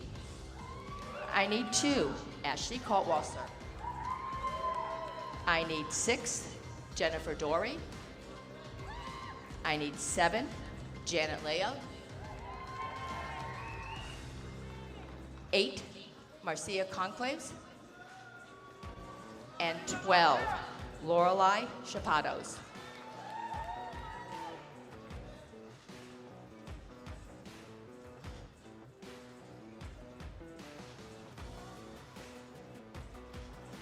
The 2 and 6 to switch. And I can't see everybody's number, so I need Marcia and Isa to switch.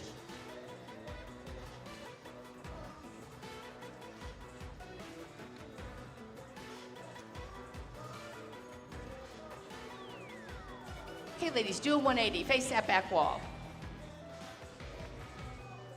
And now you can do what we couldn't do this morning. Walk halfway back and hold it when you get there.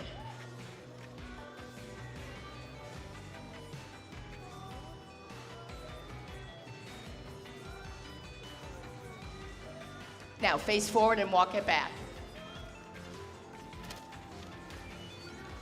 Ladies, I need Isa and Ashley to switch. Isa and Ashley, switch.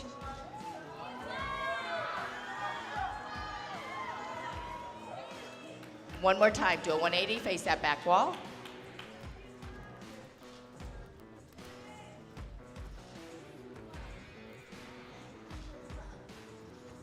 And face forward.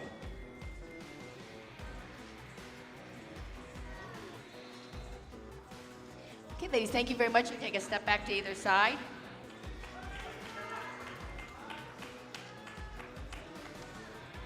I need 4, Ashley Janelle. 11, Frida Paulson Stern. 10, Krista Bellina, Tories. 13, Monica Ellis. 14, Brina Martinez. 17, Camille Perriot.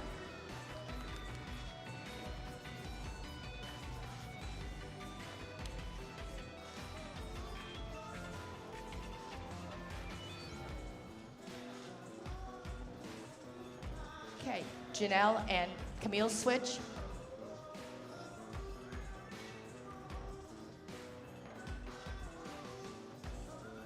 Now do a 180, face that back wall.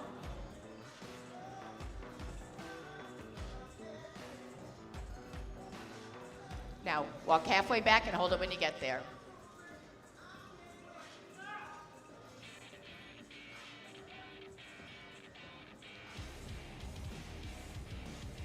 Face forward and walk it back.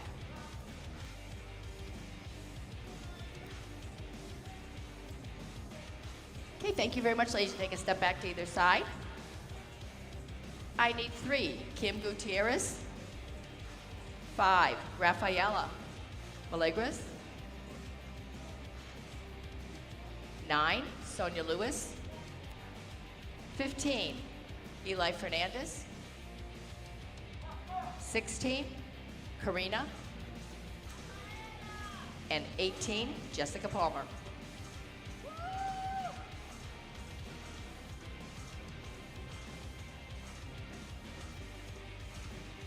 Okay, ladies, do a 180, face that back wall.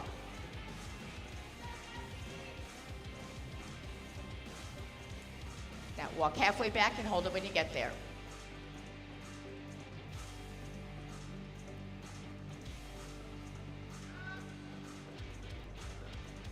Now face forward and walk it back.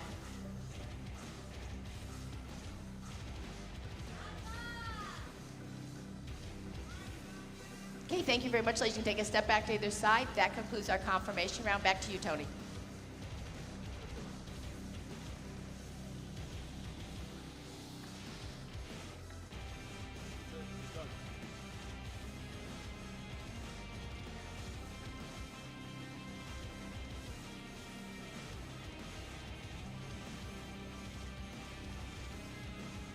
We're done? Yes, I said that concludes the confirmation. I'm sorry, Tim. Thank you, Sandy. All right, we'll ask all of our bikini athletes to exit on that side of the stage and congratulate every single one of them for being in such amazing shape for you tonight.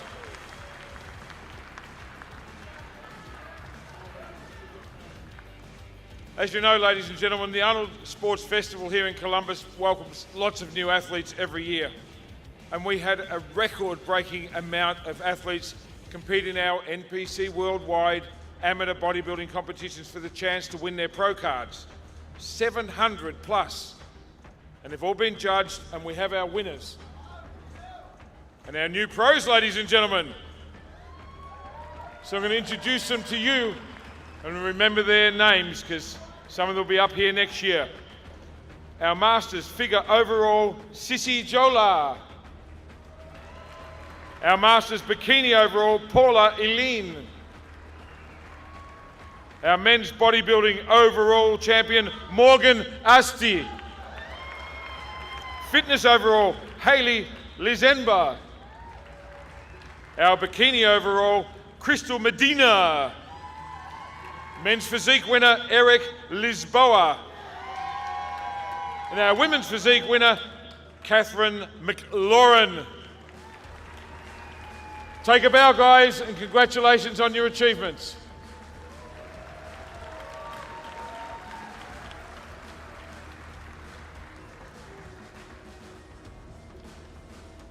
That's it. Back to the gym.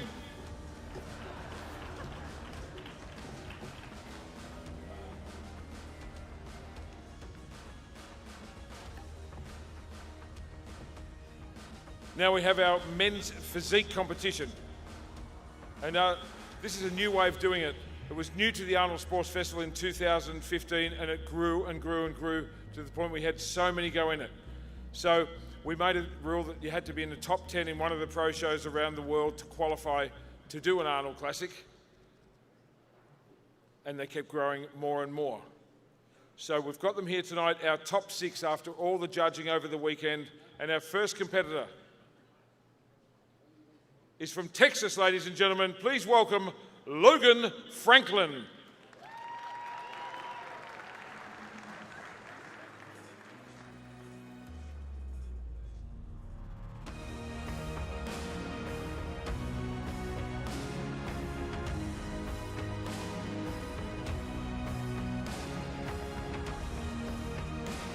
From Pittsburgh, welcome Raymond Edmonds.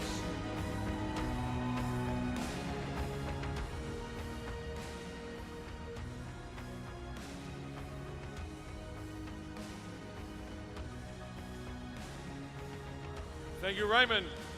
You're going to love this, ladies and gentlemen, because he's from Columbus, Ohio, USA, George Brown.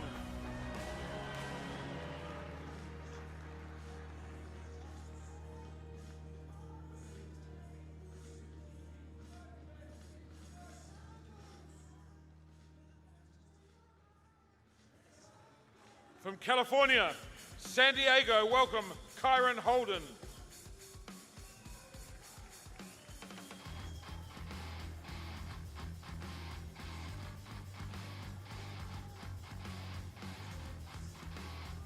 Welcome back to the physique division from New York, New York, Sadiq Hadzovic.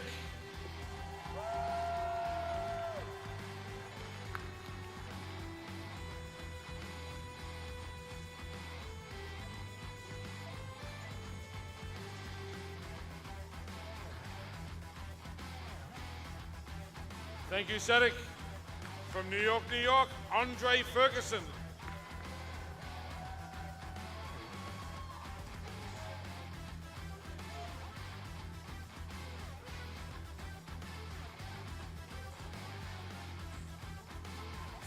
Thank you, Andre. Now we're going to hand it over to the judges again for their confirmation round. Over to you, Steve. Thank you, Tony.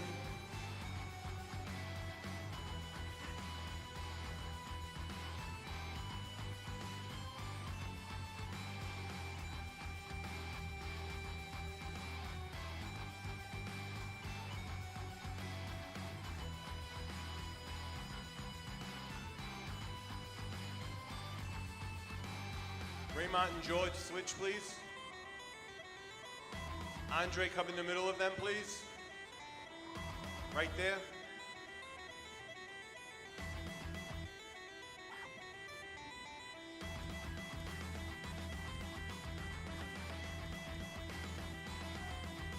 Logan and George, switch, please. Gentlemen, feet together, face the judges.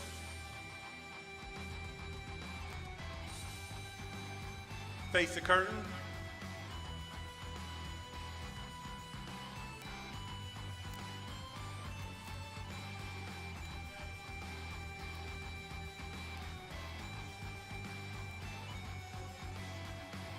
Face front.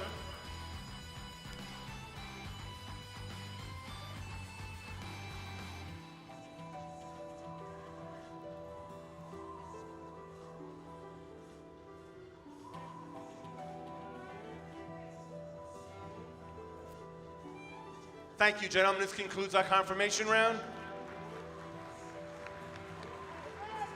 Back to you, Tony.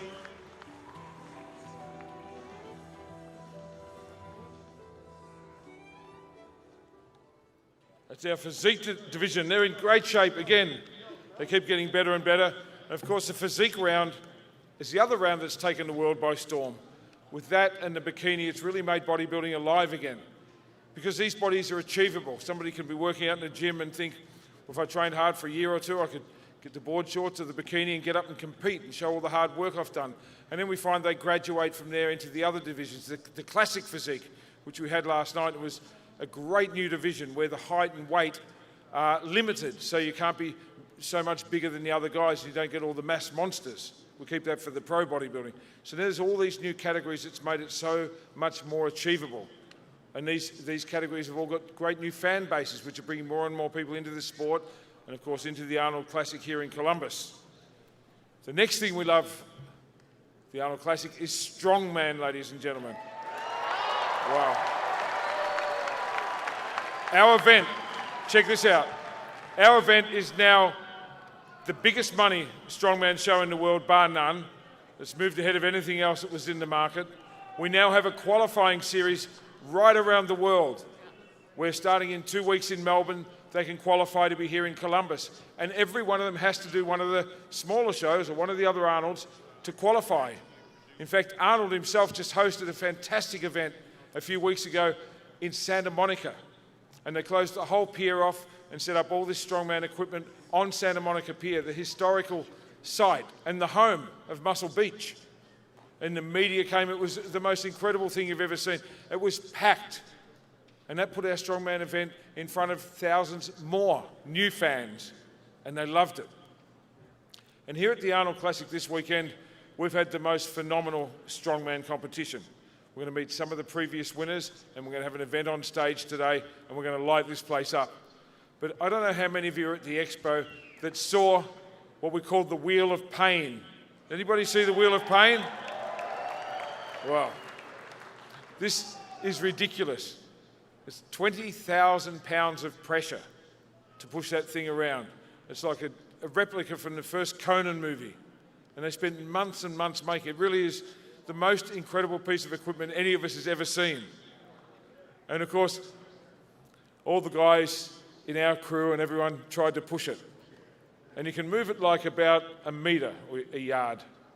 And then the sand in the barrel starts to roll against you, and then it pushes you back. So you think you're winning for just a second, then you're crushed. And then the strongmen come in, and they were doing laps with it like you wouldn't believe. So these guys really are huge, and they're strong. Now we're going to bring on some of our former champions, and to introduce them, please welcome our strongman hosts, Matt Eisman and Mark Henry. Well, I'm coming out here first. I'm Matt Eisman. I'm the host of American Ninja Warrior. What are you doing? Don't you want your proper introduction? Well, I kind of spoiled it. So what we're doing this year, to honor the great Terry Todd, we have assembled every previous winner of the Arnold Sports Classic Strongman Championship. We have the greatest strongmen in history, and you saw the first one. The man who won the inaugural Arnold Strongman back in 2002. He's been my co-host all weekend. He's the WWE Hall of Fame. Twice he represented America, going to the Olympics as a U.S. weightlifter. And he is on stage with me all night long. Give it up for my man, the legendary Mark Henry.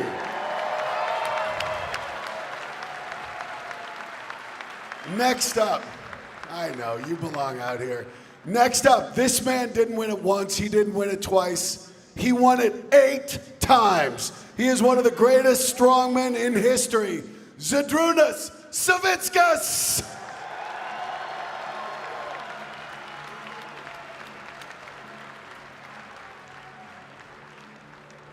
A legendary American. You've heard this name so long. He's here with his daughter, and he's been having a tremendous time. Let him hear it, ladies and gentlemen. Derek Poundstone. Talk about an appropriate last name. And then a man who's won it 3 times. This year is his 10th time competing for you people. He's one of the great champions. He's from my home state of Colorado. Ladies and gentlemen, Brian Shaw!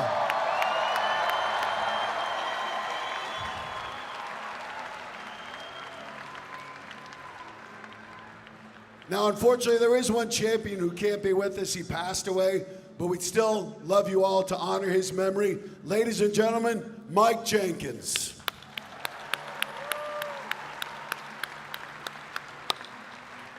And last night, if you were here, what I love about these strongmen is the support, because the governor brought out Miles Taylor, a kid with cerebral palsy, to do some lifts. Now, helping him load the weights were Mark Henry and this other champion, Vytautas Lalas, truly embodying the spirit of strongman.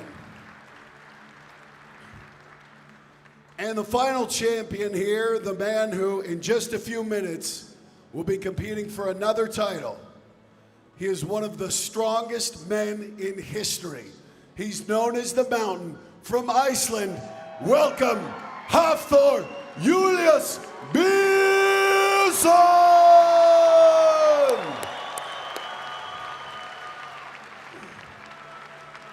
These are the strongmen champions throughout history. 2 of them will be competing tonight, but we have a little video that shows you just what this is all about. Please take a look.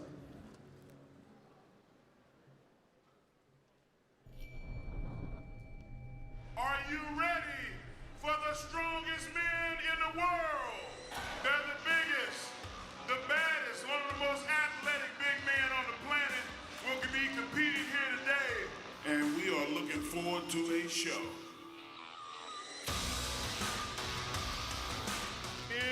Impressive. Hyla didn't break a sweat there. Boom! Like nothing. A strong first lift out of Brian Shaw. A record-breaking lift on the line for the Mountain. Yes! And like nothing.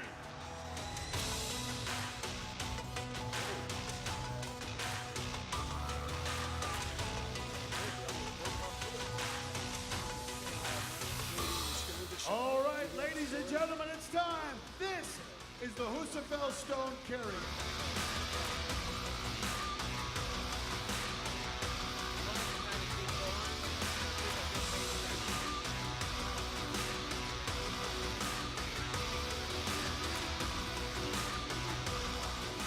And he did it! First place.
So, ladies and gentlemen, that was just a little bit. Hello, there we go. So you've seen it. We have had 4 remarkable events. These athletes, Mark, they've been putting their blood and sweat and tears into it. These guys have been pouring everything into these, and I think one of the highlights was the Wheel of Pain. Just seeing the effort in there and seeing Novikov, this rookie, who last year was an amateur and now is competing with the big boys, have such strong performance. Normally, the rookies tend to kind of know their role, kind of step back and, you know, wait their turn, but he didn't get the memo. So, after 4 events, the man in the lead is the Mountain. Thor Pearson is in first place with 37.5 points. In second place, Martins Lisis with 31.5. And in third place, the oldest man in the competition, 38 years old, the Siberian Force, Mikhail Shivlyakov. Now, we are getting ready for the stone to shoulder. And you can see the man right there handling it. It's Ode Hagen. He is a legend in strongman. This is known as Ode Hagen's tombstone. And this thing weighs 410 pounds. The goal for these athletes is to lift it up, get it into your lap, from there, get it onto your shoulder. And Mark, you've done this. It's not enough to hold it on the shoulder. You have to remove it, control it with one hand. So we need to see the left hand out. You'll watch the judges. If the judges don't give a down signal, that means the stone was not controlled. They won't get full credit. And Mark, with 410 pounds, it's almost impossible to control that stone. Well, the really impossible thing about it is it's an oblong shape. There's no handles on it, so it's not like you can get a really fixed grip. You got to find a position that's comfortable for you, and each guy is different. Some guys like to really pull it close to them and pull, and then there's other guys that try to just throw it up on their shoulder, which is really hard to do, and you'll see that in a few minutes. Now, one of the cool things is one of our great sponsors is from right here in Columbus, Ohio. Let's give them a round of applause for Rogue Fitness. They have been doing just about everything in this contest. But let me ask you folks, do you guys enjoy seeing history made? Let me ask you again, do you enjoy seeing history made? Because Rogue Fitness does. They want history to be made tonight on this stage. And right now, the record mark in this event is 4 reps of the stone to the shoulder.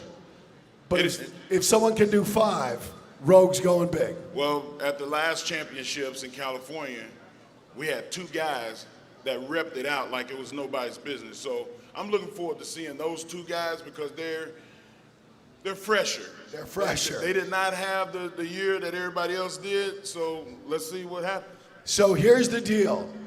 This stone is 410 pounds. If someone manages to get 5 reps in 2.5 minutes, they have 2.5 minutes once they start manipulating this stone. 5 reps, and they will win $5,000 for making history. So are you ready? No way, we are not ready.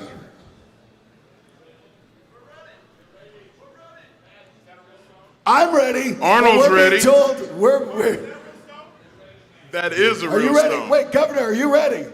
Governor, do you want to come lift the stone? Governor, the Terminator, this stone could be the history stone. Do it now, he said. Well, let me check with our athletes. Are our athletes ready? Get to the chopper. Did somebody actually give him a microphone? Please turn that thing off. I'm just out here checking. We're making sure these athletes are ready. Oh, we don't have referees out, so we are not ready to lift. Let's introduce her.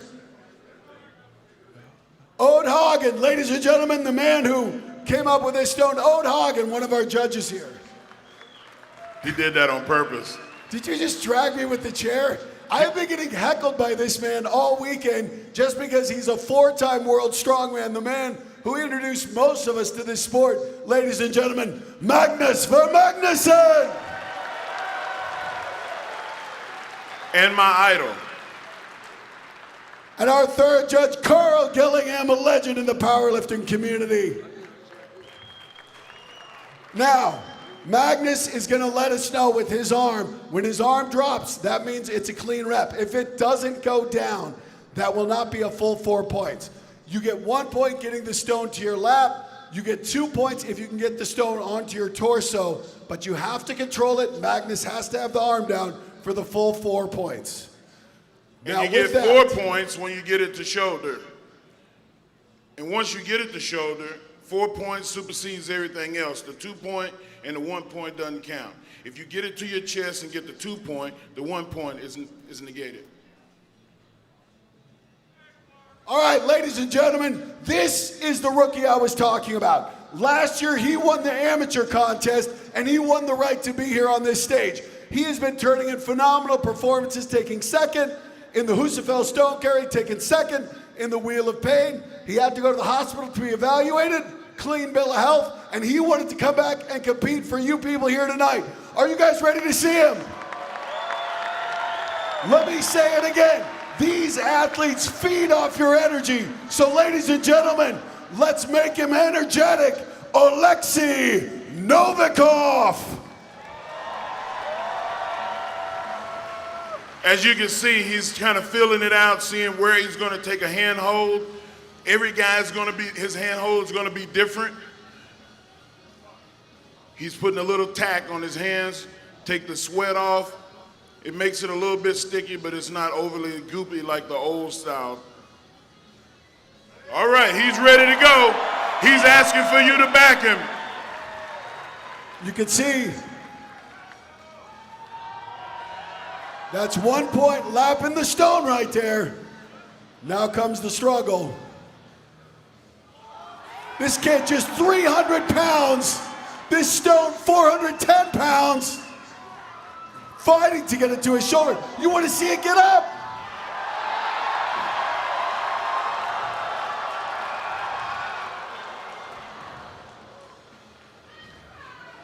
So he got 2 points there for getting it to the torso. You cannot repeat that though. That is 2 points. The only way to get more points now, to get it onto the shoulder and to control it. And this is learning on the fly.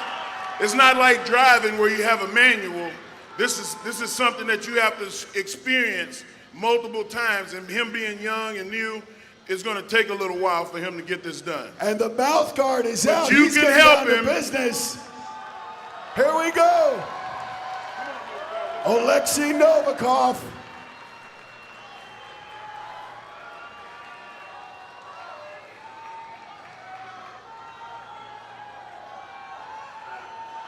Got it up.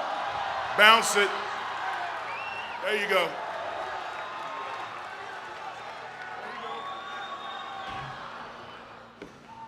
Don't worry about the floor, ladies and gentlemen. It's heavily constructed. Rogue makes the best equipment in the world. Steve Slater and his team have put this together, and we have not had it roll out to the floor yet. Just under 1 Just minute saying. with this 410-pound stone. Having the workers. Still has 45 seconds left. And you can see the battle with this stone. The heft and the difficulty controlling it. Clock ticking down, 30 seconds left for Oleksiy Novikov, this rookie from Ukraine. The man with the colorful socks going for a big lift here.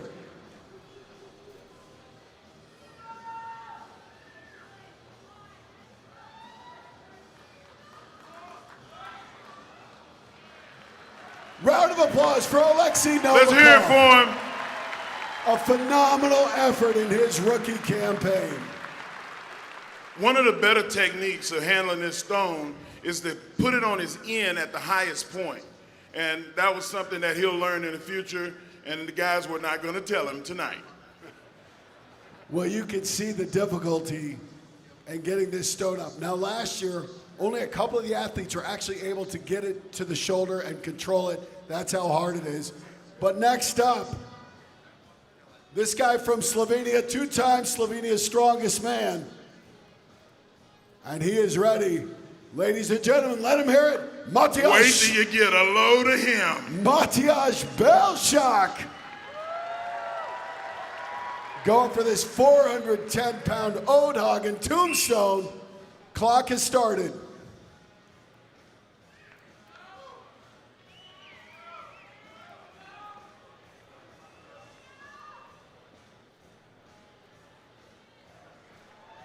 Got it on the lap.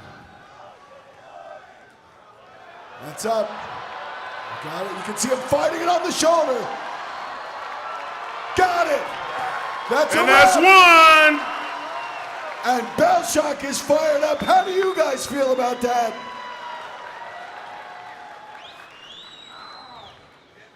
That's 4 points there for Belshock.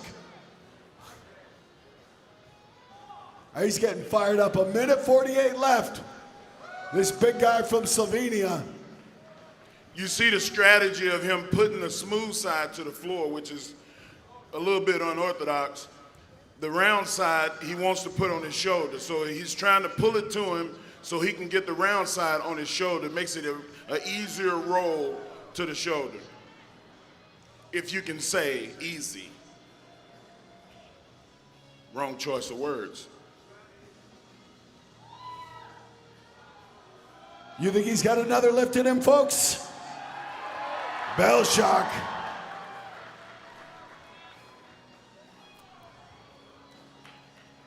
He's regrouping. He's got 1 minute.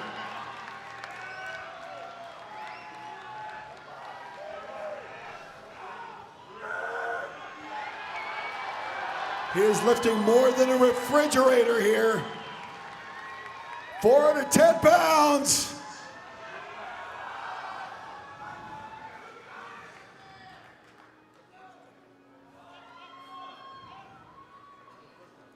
Still has 30 seconds left. Can get points for lapping it.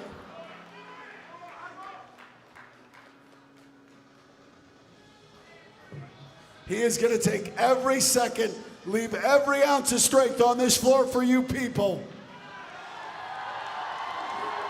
There's a reason that you save the hardest things for last. 15 seconds.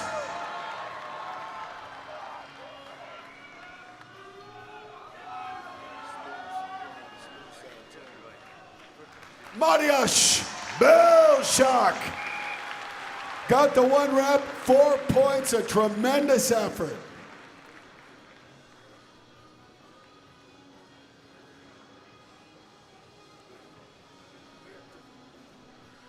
That is one strong human being.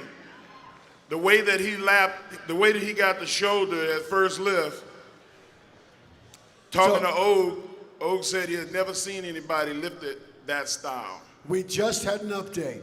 One of our previous champions had injured himself. He's out, Brian Shaw. So up next, the Polish powerhouse, the man who holds the record in this event, 4 times to the shoulder, Mateusz Kaliszkowski. Mateusz should be looked at as somebody that does magic because he makes it look so easy. He was the only one who got multiple reps. Look at this. That's 1. Over 2 minutes left. You think we're going to see history here? Kaliszkowski, this is his event.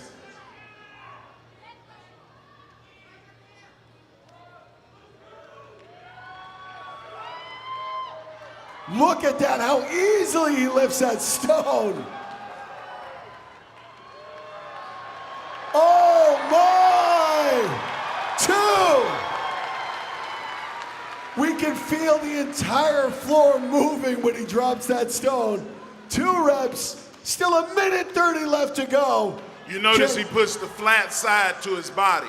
So once he gets a handhold and he easily pulls it to a lap position, the stone tends to roll to his shoulder.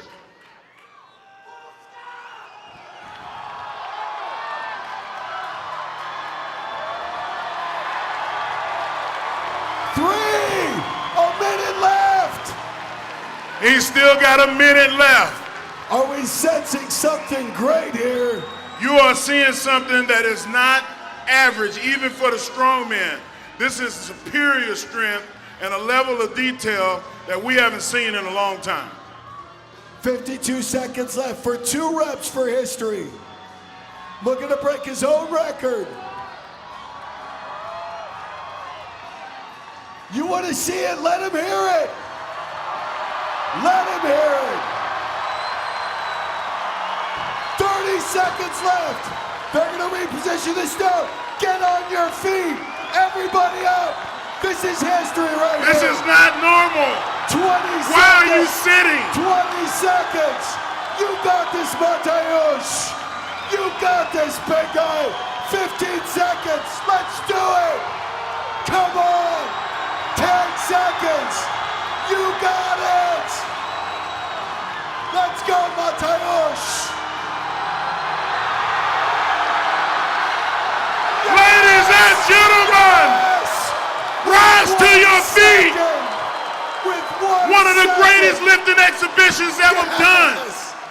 He got that with 1 second, ladies and gentlemen. You helped him do it. With 1 second left to spare. Oh my!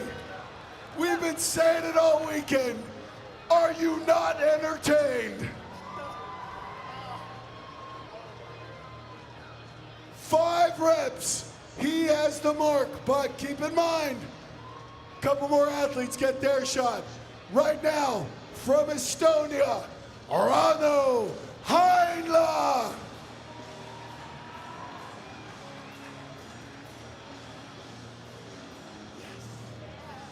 Matt, I know we're supposed to maintain a level of professionalism, but I fanned out for just a second, just a second.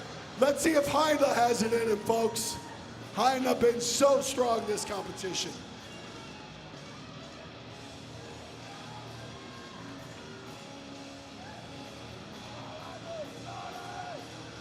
And you can see 410 pounds. It looked easy. It is so hard.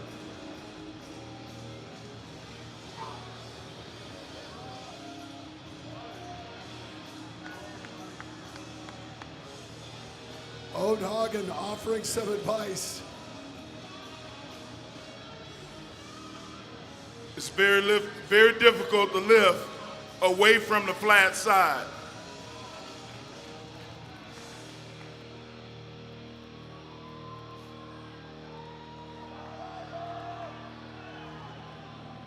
Now, if he doesn't get it up to his lap in 60 seconds, the time will be called. That's what Magnus is looking.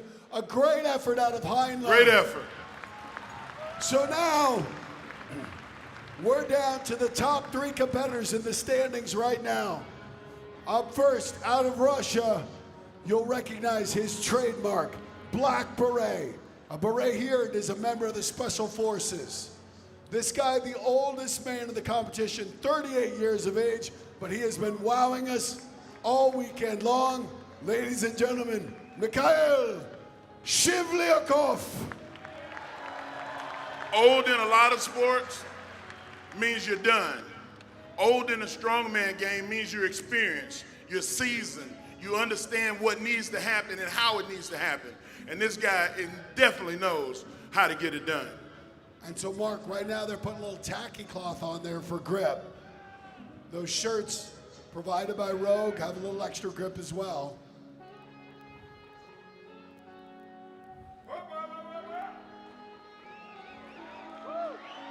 The time is not on the clock. What do you say? Why don't we make a Russian feel welcome, ladies and gentlemen? Give it up for Shivlyakov.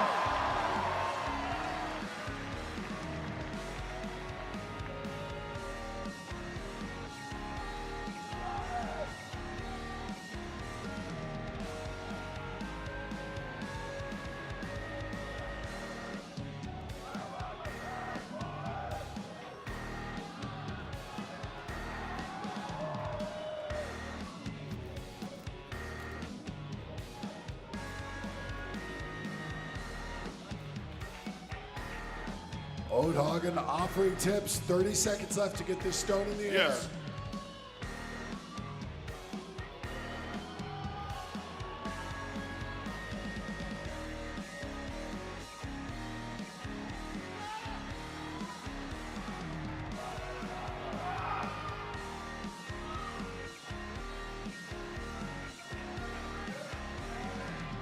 This is the 5th event.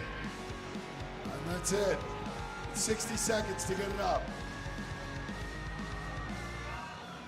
So what they're explaining to is you have 1 minute to get the stone up into the lap. Failing that, your time is up. Unfortunately for Shivlyakov, Great effort. And now, it's time for the man. Kalishkovsky has the record. This man matched him in Santa Monica, currently in second place, known as the Dragon for the fire in his belly. Ladies and gentlemen, he has a shot to win this entire thing. Martins Lisis.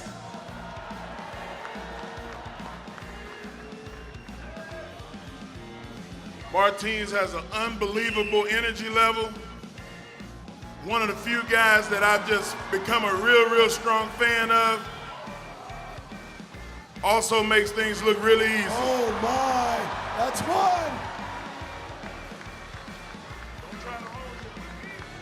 Now once again, in Santa Monica, he won the Arnold competition, doing an Atlas Stone 5 times. That was 375. Can he do it here with this big stone?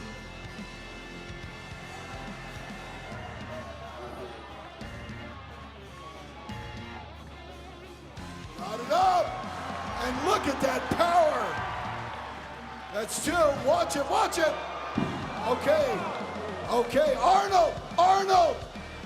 I told you that was the first time, that it had never been done, but it didn't mean that it would not happen. How they're gonna get it back up here is beyond me. No, I'm not helping. So these guys are working on it.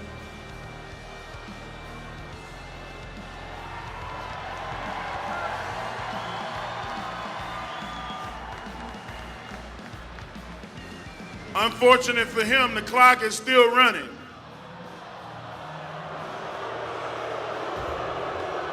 I'm sorry, I just report the news.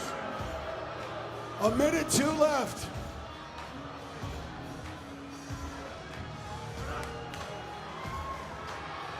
Wait.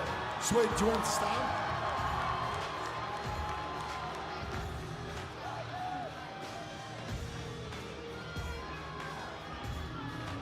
Okay.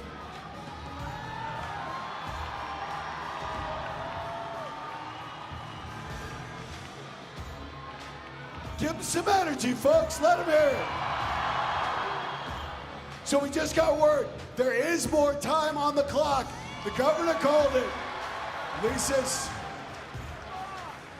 Dragon, you got more. Take your time. You got another minute. Martins. His hand is injured. What an effort, Martins Lisis.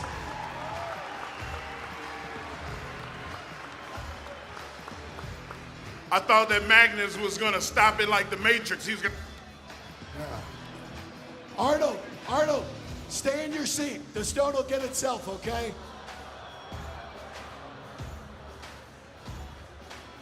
One more time for our head referee who narrowly averted disaster, Magnus for Magnuson. So this is it. There is one athlete left.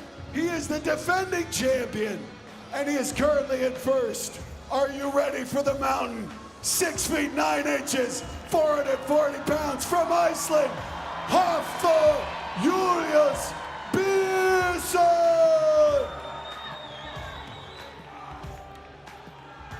Arnold, I just want to let you know you still got it. You was real quick out there, quick as a cat. Here we go. Looking to seal up this contest. Let's give it up, guys.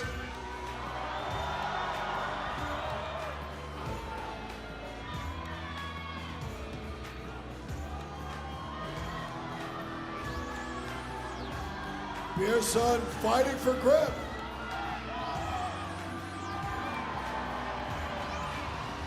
You can see that on his face. That stone trying to control it. Got it! Hey, let's hear it for our spotters.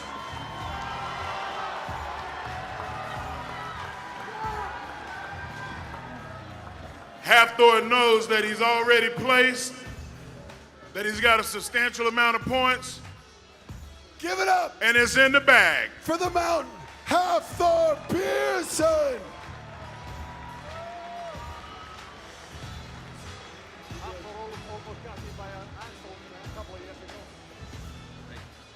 Can I ask you a question? So, What were you thinking running and trying to stop that? Don't break. Don't break. So with that, we're going to take a break. We're going to turn it back over to Tony. We'll be back with the results. I think you guys know what happened, but I hope you enjoyed watching that as much as we enjoyed being up here. Even those in the front row who are still safe. One more time for all the strongmen this weekend. I'm Matt Eisman. Tony, take it away. Thank you, Matt. Thank you, Mark. Now it's time to recognise a wonderful tradition that we have here at the Arnold Classic. It's time to honour the Arnold Classic Lifetime Achievement Award winner, which is Jan and Terry Todd. Please turn your attention to the video screens to watch this very special presentation. Thank you.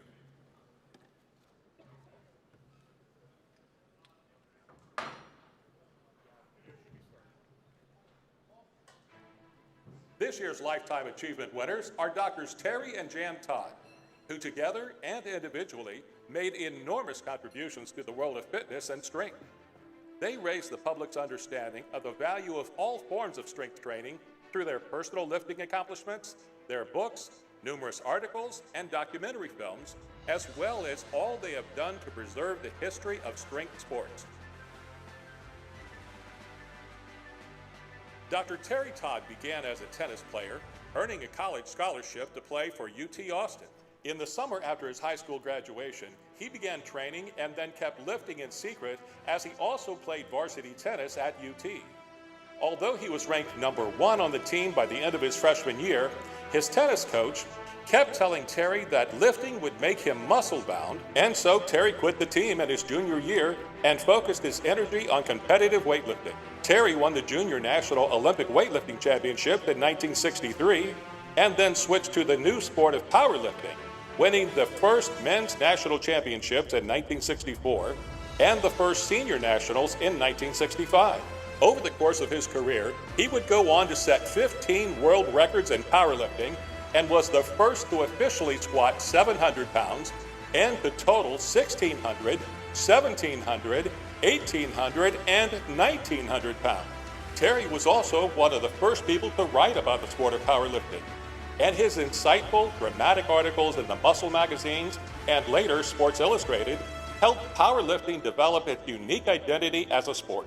In 1978, he also wrote the sport's first book, Inside Powerlifting, and in its introduction, the great powerlifter Larry Pacifico described Terry as an immortal in powerlifting who stands on the elite plateau reserved for legends. He has been, wrote Larry, our guiding light and inspiration since powerlifting began.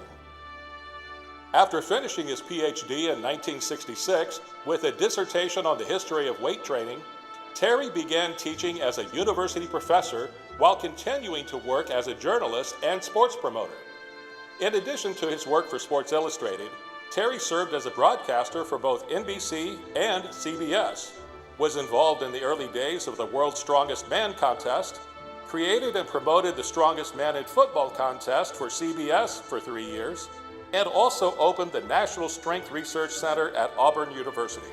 Terry married Jan in 1973 after meeting her at Mercer University in Macon, Georgia. When Jan began weight training following their marriage, there were no women's powerlifting contests, no women's weightlifting contests, and no women's bodybuilding. However, she was intrigued by strength, and with coaching from Terry, decided to see if she could get in the Guinness Book of Records, as those were the only records that existed for women at that time. When Jan deadlifted 394.5 pounds in 1974 and made it into Guinness for the first time, she made that lift and the next several records that followed it only after getting permission to do exhibitions at men's meets, exhibitions that inspired other women to ask for the right to compete. She remained in the Guinness Book for the next 12 years, having set more than 60 world or American records in 5 bodyweight classes by the time she retired to begin her PhD studies. She was the first woman to total more than 1,000, 1,100, and 1,200 pounds, and her highest record set back in 1981 were 480 pounds in the deadlift, 545.5 pounds in the squat, and 1,229 pounds in the total. Often called the world's strongest woman in newspapers and magazines like Sports Illustrated and People, Jan also appeared on dozens of television shows during her lifting career, including Johnny Carson's Tonight Show. Welcome, please, Jan Todd. Powerlifting is a relatively new sport. There's only been men's competitions for about the last 15 years. The women's competitions are just getting started. Jan also made significant contributions to the early development of women's powerlifting, writing the first draft of its rules, serving as head of both the American and International Women's Committees, and twice serving as national coach. She was also twice chosen as coach of the USPF men's team, making her the first woman to coach a men's team at a world championship in any strength sport. In 1978, Jan also became the first woman to lift the famous Denny Stones in Scotland, a feat no other woman would master for 40 years. In 1983, the Todds moved to Austin, Texas, where they began teaching at the University of Texas and began focusing more on encouraging academic interest on the history of the iron game. Their work has allowed the study of strongmen, weightlifting, bodybuilding, strength coaching, and other related fitness fields to become part of the academic canon for kinesiology departments and the field of sport history. They began publishing the highly influential academic journal, Iron Game History, the Journal of Physical Culture, in 1990. And together they've written more than 600 articles and 7 books on strength training and/or strength history. Jan Todd, now a full professor at UT Austin, is recognized as one of the most important sports historians in the world and runs a doctoral program focusing on the history of fitness and strength training that she created. The Todds' encyclopedic knowledge of history of the iron game also led them to begin making documentary films with Rogue Fitness about early legends like Eugen Sandow and George Hackenschmidt, and longer, critically successful films like Stoneland and Fulstaker, which can now be seen on Netflix and other media platforms. Perhaps the Todds' greatest achievement, however, has been establishing the Stark Center for Physical Culture and Sports to hold their vast collection of weight training materials and to make it available to the public. Located in a 30,000 square foot facility in the UT football stadium, the center contains more than 40,000 books, nearly every muscle magazine published in the English language, thousands of photographs, rare strongman posters from the turn of the 20th century, antique dumbbells and barbells, and artifacts and personal papers from dozens of important figures in our field, such as Louis Cyr, Warren Lincoln Travis, Joe and Betty Weeder, Pudgy Stockton, Eugen Sandow, Bob Hoffman, Tommy Kono, George Jowett, Chris Dickerson, Dr. Bob Goldman, Milo Steenborn, George Hackenschmidt, and many others. And last but certainly not least, in 2002, when Arnold Schwarzenegger and Jim Lorimer asked Terry to create a strongman contest for the Arnold Sports Festival, no one could have foreseen that he would come up with ideas that would totally transform the sport. The Arnold Strongman Classic, Terry envisioned, is the best test of true strength in the world of strongmen and is widely regarded as the most important contest in the sport. Jan co-directed the event with Terry until his death this past summer, and she took over the reins this year to make sure that the show continues as a fitting legacy to Terry and his vision. We congratulate Drs. Terry and Jan Todd on the lifetime dedicated to success in the world of fitness and strength. We are proud to honor both as the Lifetime Achievement Award recipients of 2019.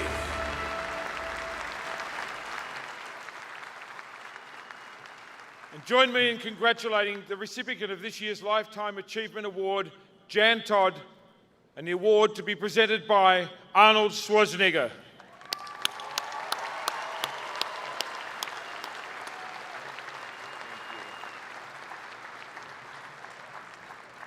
Well, every year we hand out this Arnold Schwarzenegger Lifetime Achievement Award, and we are so happy and so proud to hand it this year to Jan and to Terry Todd.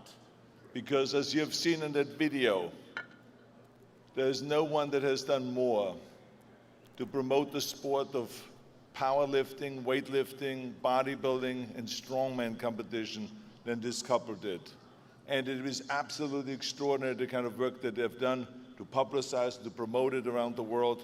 And so you have been really welcome to our family of the Arnold Achievement Award. Okay, so congratulations on the great work.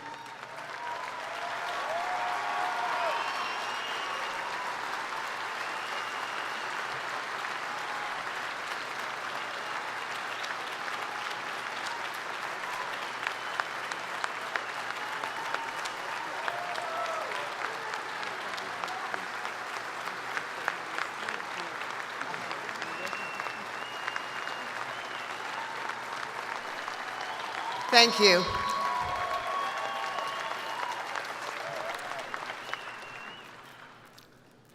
You're actually going to hold that for me? That is awfully nice. It's my pleasure. Thank you. Thank you, everybody. Thank you for the kind welcome. Thank you, obviously, to Arnold and Jim and Bob Lorimer for doing this for us. This is obviously what I would have to say a somewhat bittersweet moment for me. The honor and pride that I feel tonight is, of course, tempered by the fact that Terry is not here to stand beside me. He should be.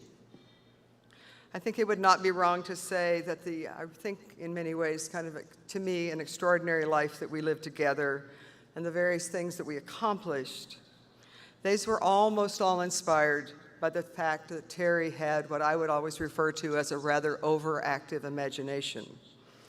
Jim Lorimer and I used to talk about the fact that Terry was a visionary, and we would actually sort of joke about that.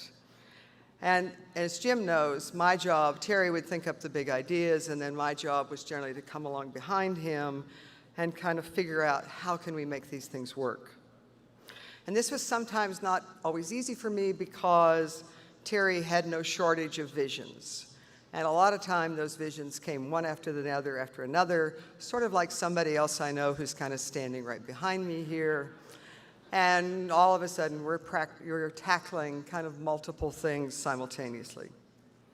Somehow, however, we were lucky in being able to make many of those dreams, many of his dreams, which of course became my dreams, somehow became real. And as those of you know who knew him personally, he was really quite extraordinary. Funny and witty and bright and compassionate. And there was nothing that he loved more than thinking about strength and talking about strength and being around the strongest people in the world. When I married Terry Todd 45 years ago, I could never have imagined a future at that time, this was 1973, in which I would one day be standing on a stage. Think about this. I'm standing on a stage with a former Mr. Olympia, who has also become the governor of California, and now he has become the champion for the environment, for voting rights, and for children.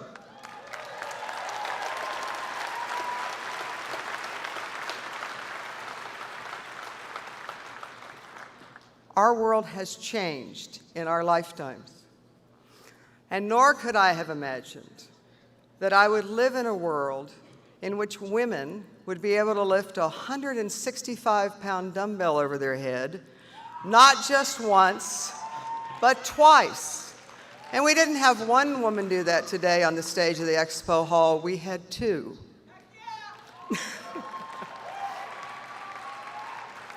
And I certainly could not, at the age of 21, having grown up in the era before Title IX, when weight training was largely shunned by everybody, not just women, and when women like myself went to high schools and universities where we didn't play women's sports pretty much at all, let alone do weightlifting or bodybuilding, nor could I have imagined coming out of that early part of my life that I would one day count among my closest friends those noble giants who just competed on this stage.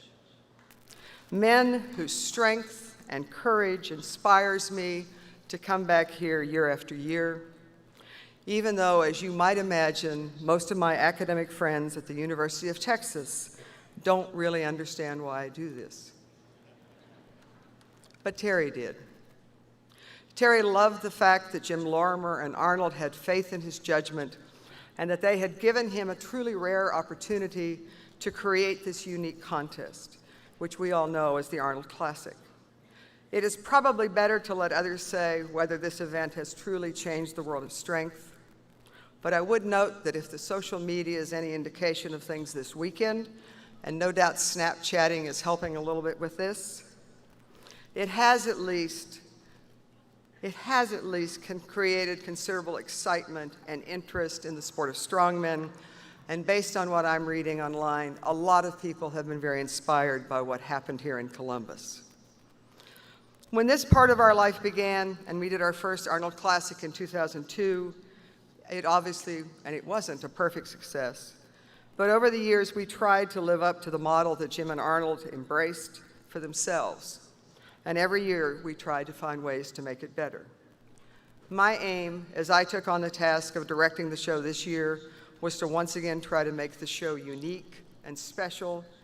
And I've been very lucky to have had working with me not only Steve Slater as my co-director, and his, of course, incredible stage crew, but all of the judges who have been so loyal to us through the years, and of course, most importantly, a truly incredible couple, Bill and Katie Henniger of Rogue Fitness, whose dedication to making our strongman event special, and most importantly, for being my sounding board for ideas and events, has literally known no limits this year.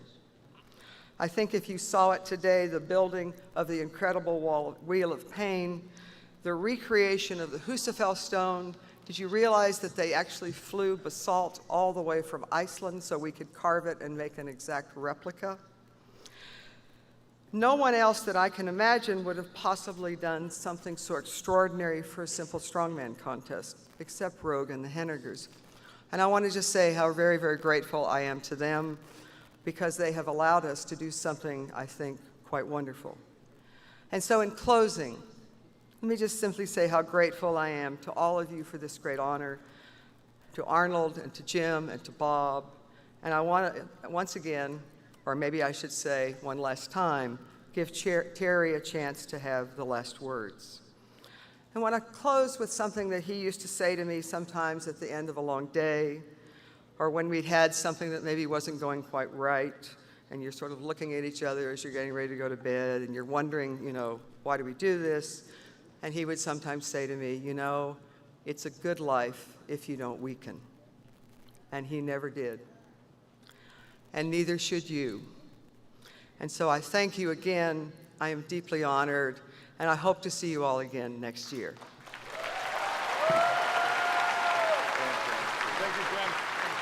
Thank you, Jen. Can we ask you and Arnold to move out into the center with your award? And we're going to ask all of our former champions to join in for a photograph. If you go to the middle of the stage now, and welcome back all of our former champions, Mark Henry. There we go.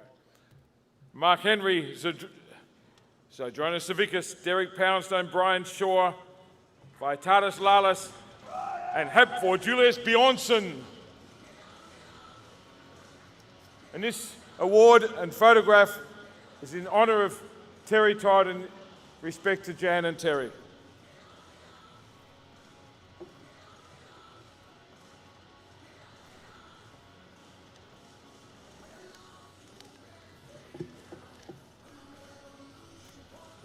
Put your hands together, ladies and gentlemen, for all of our former champions with Arnold and Jan Todd.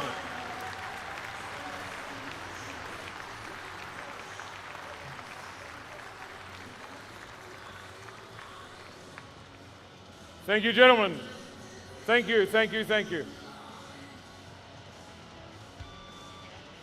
Now, Mark Henry, I need you back over here.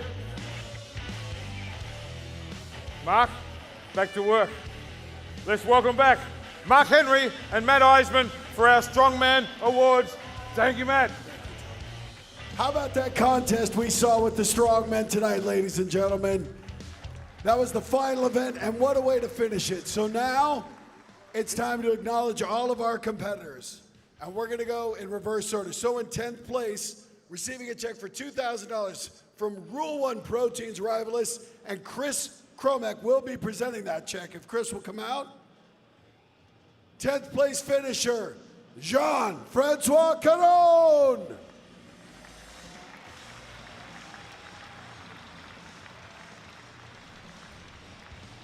We have the check? Who's getting that? All right. And in 9th place, the check for $3,000 from Pure Protein, Robbie Fusco, and the winner is Jerry Pritchett.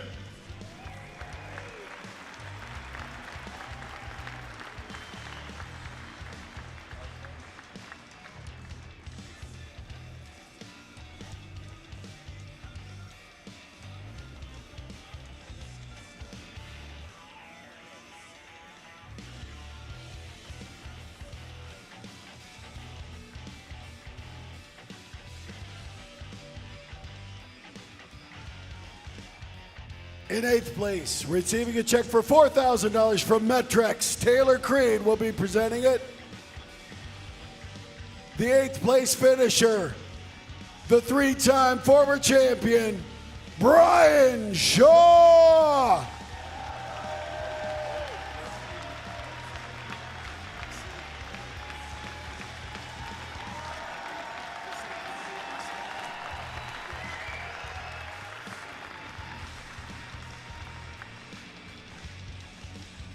And the 7th place check for $6,000 from Blackstone Labs, Philip Braun.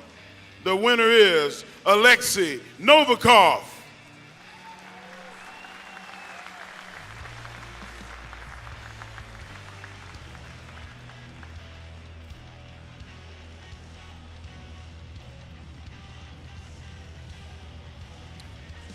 Sixth place, receiving a check for $7,000 from Europa, presented by Justin Weeks.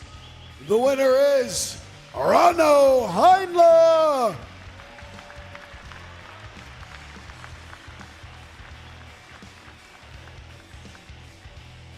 And the 5th place check for $10,000 from Jan Tanner. And the winner is Matthias Belschock.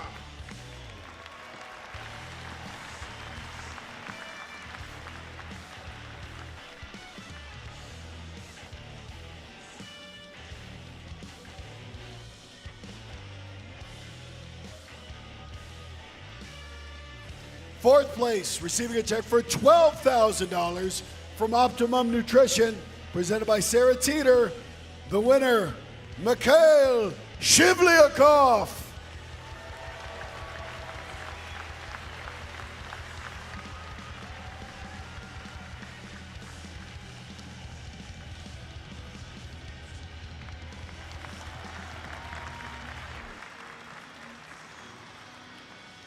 And the 3rd place check for $17,000 from the Columbus Dispatch, Erwin Yang, and the winner is Mateusz Kiliskowski.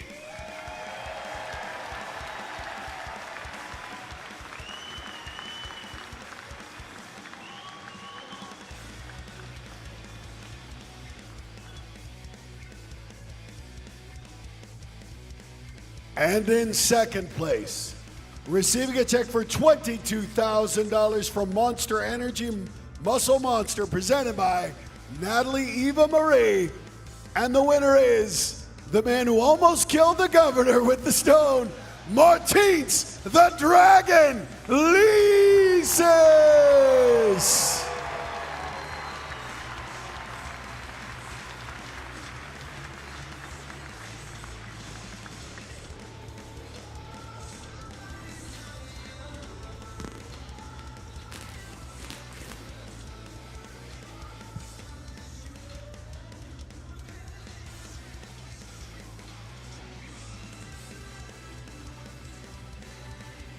And the 1st place check for $72,000 from Midway Labs USA, Carol Zawiski. And the winner is Hafthor Julius Bierson.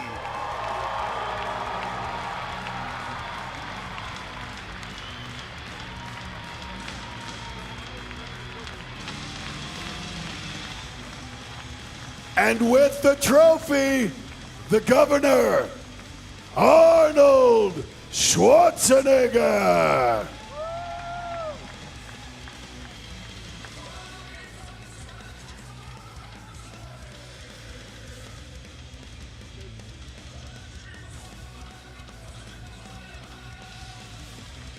And your Arnold Strongman winner, Hafthor Julius Bjornsson.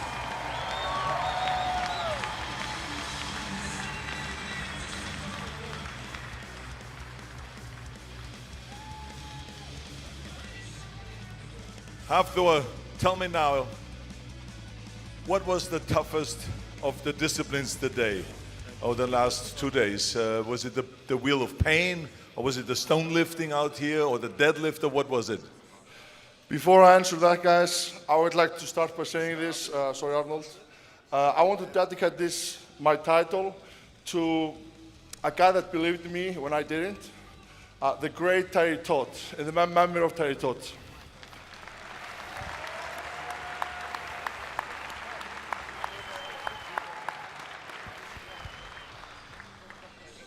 Okay, so to answer your question, take it easy.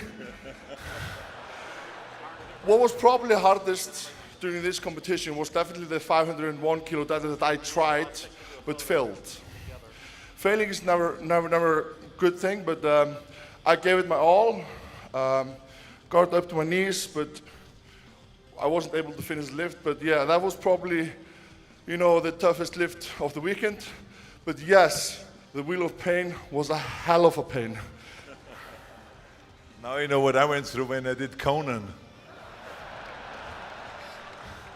But anyway, the other question that I had is, how do you balance between the strongman competition, the training for it and so on, and your acting career?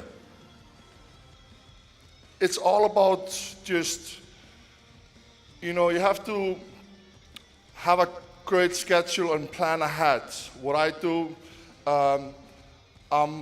you just have to stay consistent, For example, with my meals, I always have meals ready, with me whenever I travel, and also make sure when I travel for acting that I have a training facility that I can train at, and so on, so on, so on. I make sure that I sleep with my CPAP. I have to sleep with the CPAP because I'm so big that I have a hard time breathing when I sleep because my chest is so big. So these small things, making sure I get at least 6 to 8 hours of sleep every single night, and making sure that I finish my 6 meals every day are very important, not only the training. And how many calories do you eat every day? A lot.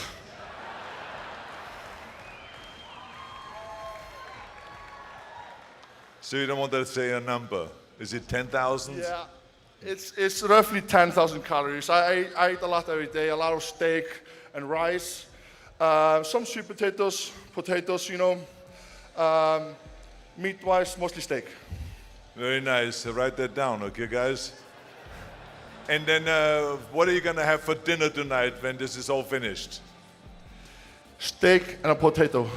Very nice. All right, let's give Hafthor a big hand for being a big star on the screen, the big star on the stage. Okay, hold on a second. Here, hold this.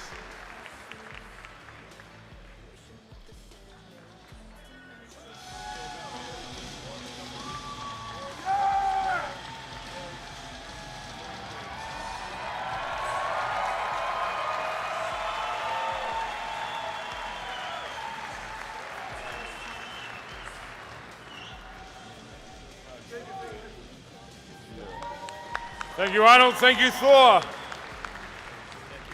Now we're going to bring out our top 6 bikini finalists and present their awards.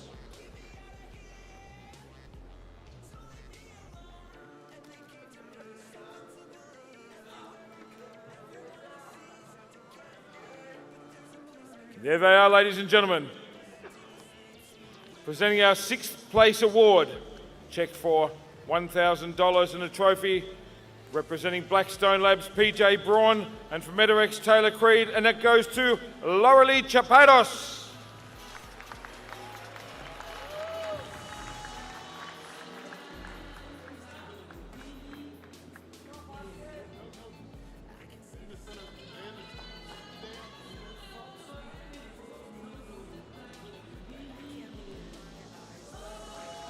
Thank you and congratulations.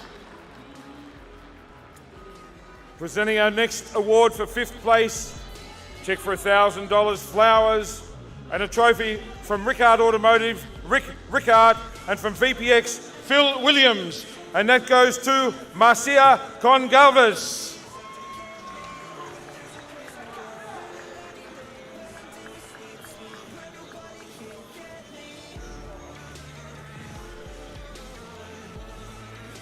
Thank you and congratulations. Our next award is $1,000. From Animal, we have Kendall Seawright, and from the Columbus Dispatch, Edwin Yang. And that goes to Jennifer Doherty.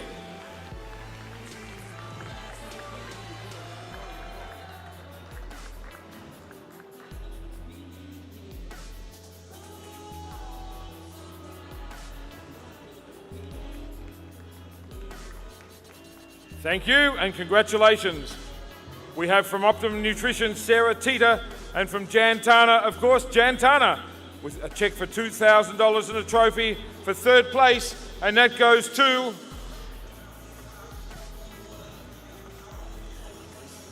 pause.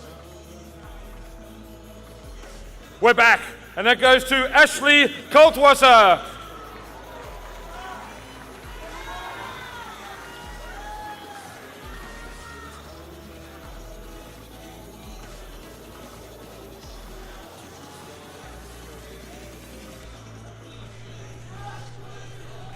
Congratulations, Ashley. Thank you. And in 2nd place, check for $3,000 from Europa, we have Justin Weeks. From Allmax, Sarah Fowler. The winner of our 2nd place award is Elisa Pacini.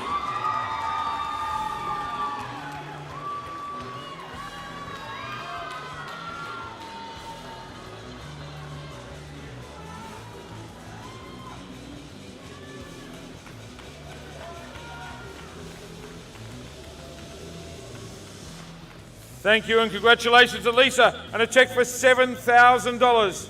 From Midway Labs, we have Carol Zawodsky, and from Rogue Fitness, Steve Slater. And our 1st place winner and Arnold champion tonight is Janet Leug.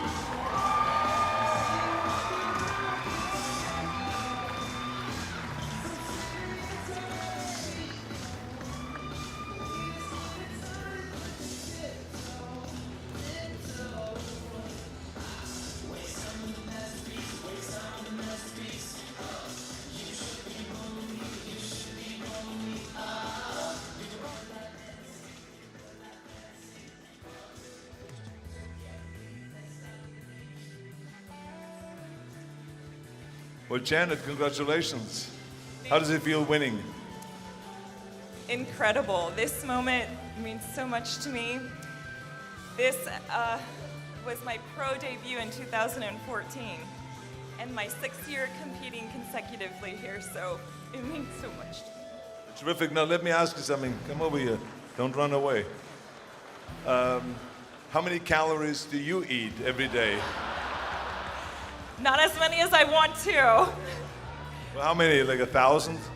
You know, I don't really count calories that much, but if I had to guess, somewhere like 15 to 2,000. But depending on, you know, how hard you work, you may need more. So I like to work hard. So what you're saying basically is that all of your girls together eat as many calories as Hafthor does a day. That's wild if you think about it. So that's how you stay so lean. Do you exercise with weights? Absolutely. Never be afraid to lift weights, women. Muscles are sexy, definitely. Well, it sure does. Thank you very much and congratulations. Let's have a big hand for Janet. Can we have all of our finalists come to the center stage for a group picture, please? Girls, can you all come to the front?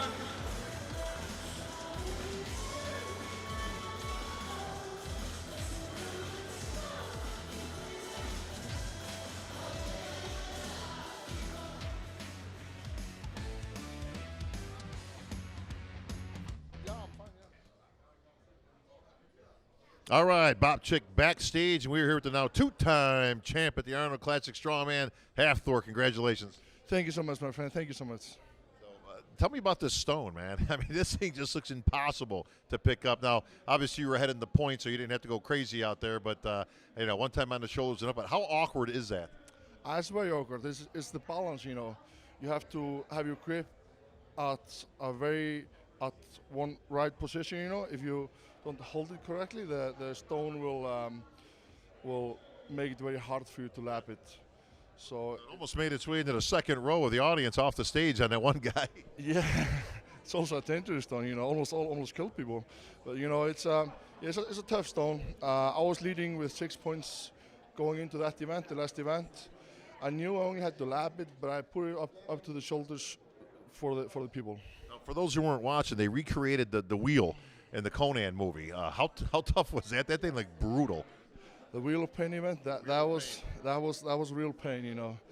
For a whole minute, we have to push the huge implement, and it's just, you know, it burns the thighs, burns everything, you know, just on fire. It's a real killer. How heavy was that? It's 20,000 pounds. It's incredible. 20,000 pounds.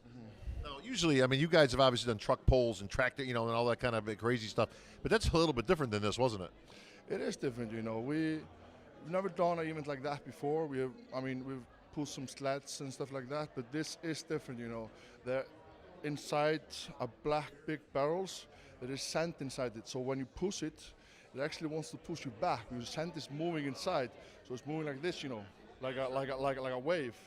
So it wants to, like, it's attacking you, you know. So it's like a constant pressure. It looked brutal. I mean, obviously you guys are the strongest guys in the world, but records here to be broken, my friend. 2 years in a row now. Yeah, that was good. You know, I'm super pleased with the elephant world record that I made this weekend.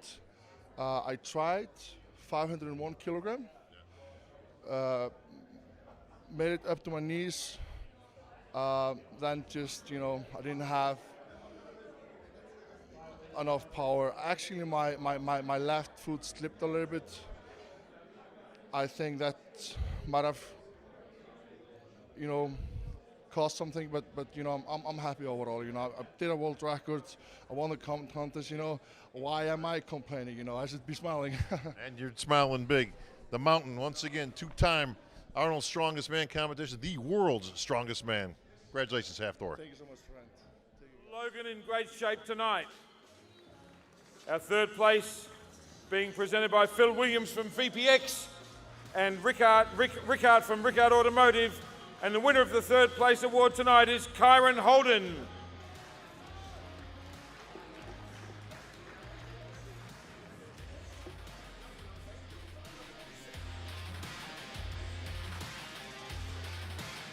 Congratulations. Presenting the award for our second place winner tonight from Optimum Nutrition, Sarah Tita. From Pure Protein, Robbie Fusco. A check for $2,000. And our second place winner is Raymond Edwards.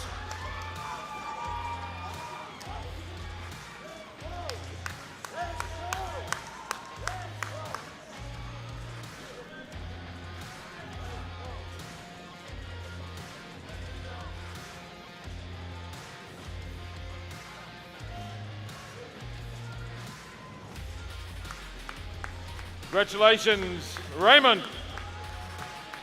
And from Midway Labs, Carol Zawodzki. And from Rogue Fitness, Steve Slater, a check for $5,000. And our winner and physique champion tonight is Andre Ferguson.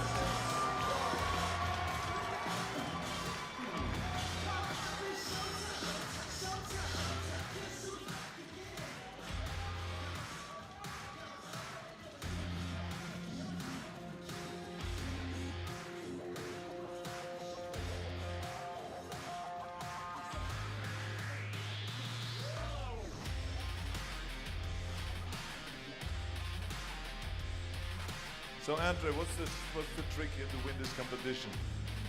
I had to bounce back. My last showing wasn't the greatest, so I had to really, really work for this one. Did you practice your posing, or what did you do better? Dieted harder, didn't end up getting surgery. So stay away from surgery. Stay out of the hospital. Okay, it's a good lesson for me. Thank you. Thank you. Well, you look fantastic. You look ripped. I mean, let's see a good ab shot. Come on. Look at that. Look at the guy. All of you look fantastic. I mean, this is one of my favorite categories. You look fantastic. Congratulations to all of you. Congratulations to you. Keep up the great work, okay? You look great. Thank you very much. Let's have a big hand.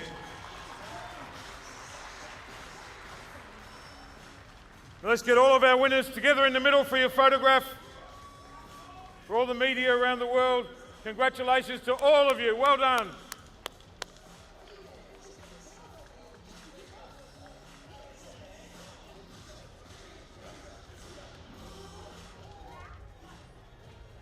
All right, continuing coverage here at the Arnold Classic. We're here with the big man himself, Big Brian Shaw. Brian, what's up?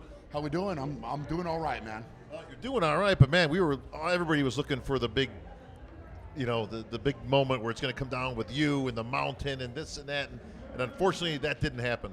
Yeah, that was what was supposed to happen, and that was what all my training was leading up to. I felt amazing coming into the Arnold this year. Everything was on point. I hit my numbers, and I don't know. Maybe it was just too good, and took my last deadlift attempt there and tore my hamstring pretty bad. So it's tried to battle through. That's what I do, but unfortunately, it was I just couldn't overcome it.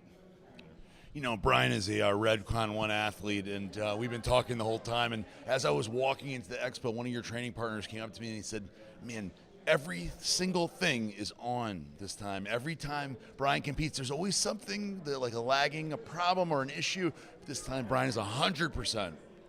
Yeah, it was really crazy how well the training was going. I mean, I was texting you. I posted several different things kind of on either YouTube or Instagram or whatever, and the lifts were crazy, man. I mean, I was really strong coming in here, and it just like I said, it just that one instant, tear that hamstring, and all the hard work, you can't put it on display, and that's for me, that's the most frustrating part, is not being able to perform to the standard that I know I can. That's the thing, right? But Bob and me are commentating on bodybuilding, and there's never really a moment in bodybuilding where you're like, oh, he didn't hit the whatever, right? But for you, one small instance changes the trajectory of everything. Well, I mean, people don't, because of the nature of the beast, it was obviously lifting ridiculously huge objects and things.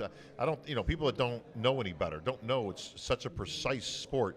We were just talking a little off camera, Brian, about the deadlift. About the bar, the bar, if it's got any bounce to it, as you're picking it up, the bounce it's bringing the weight down. When you got 1,000 pounds on the bar, it makes a difference. Sure, yeah. I mean, at those kind of weights, everything needs to be dead on, and especially this bar at the Arnold is very unique because it has more play in it. It really comes alive a lot more than even a normal deadlift bar, and. There's not only myself. I mean, there was a couple other guys that got hurt on that event. So it's who knows what will happen in the future with it, but it's a very unforgiving deadlift for sure. Well, speaking of unforgiving, talk to me and Aaron about the Wheel of Pain. Yeah, that was a unique event. It was a spectacle. They put a lot into building that. It's a new event at the Arnold. For us, we've never done anything like that at all, and it was intense, man. I mean, it looked brutal. Yeah, well, that's what it is. It's like a truck pull for 60 seconds that never gets easier, And it's different. It's different. I mean, looking back, I would probably, obviously besides not being hurt, I'd probably prep a little bit different for that one. But it's very out of the wheelhouse, yeah, literally. It's a good. Nice one, Brian. Yeah. I wasn't even trying, but that works, man. It was crazy. It was crazy. A couple guys really went down and had some problems. That kind of work capacity is, for 60 seconds all out, is a lot. Aaron, how proud are you of this guy? I mean, you had the vision to bring Brian on. Traditionally, most supplement companies in our industry, they go with the bodybuilders. The bodybuilders represent. And listen, there's some great ones out there. You've had some great ones on board. But talk to me about bringing Brian on and how that kind of changed the scope of Redcon 1. So for when I look at an athlete or determine will they fit, right? It's always a difficult decision because you have to not only if you know what you're doing in sports supplements or really anything in general, when you find an ambassador or representative, it doesn't just need to be somebody popular. It needs to be somebody who fits the brand. And for Redcon 1, it's difficult because we have blue collar work ethics where we have a real brand image. And so to find somebody perfect, actually Brian reached out to me. And when we got on the phone, I was like, man, there couldn't be anybody better. And today, he had an incident that was, wasn't what was planned, but man, couldn't be a better guy. You could put them all together. Every other guy he competed against, put them all together, and they're not one Brian Shaw. Yeah, you got that. Well, that's for sure. They broke the mold on this one. But Brian, congratulations on everything, and we know you're going to heal up real quick, and we'll get you back out there as fast as we can, man. Hey, that sounds good. I appreciate it, guys. Thank you very much. All right. Thank you, Brian. Absolutely. You got it.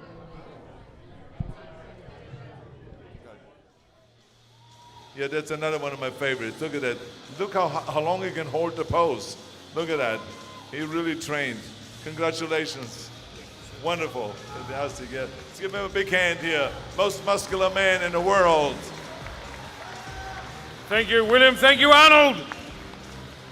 And now, the Arnold Classic Awards that you've all been waiting for, ladies and gentlemen. It's the last part of the show. So let's bring out our top 6. Let's see who they are.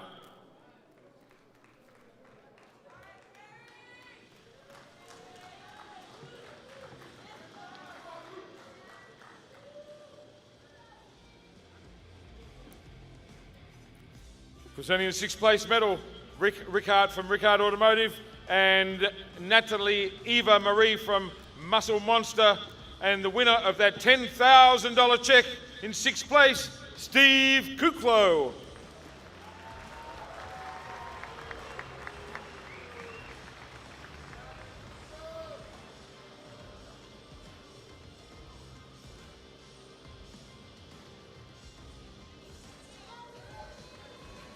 Thank you. Well done, Steve. From Real One Proteins, Chris Kromek, and from Pure Protein, Robbie Fusco, with a check for $15,000 for 5th place. And the winner of that tonight is Ronley Winkler.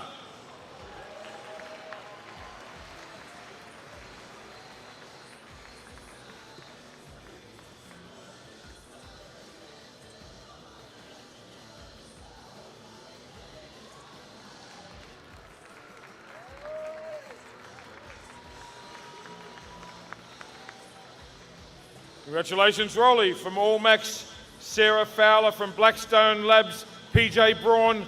4th place, a check for $30,000. And our 4th place winner tonight is Cedric McMillan.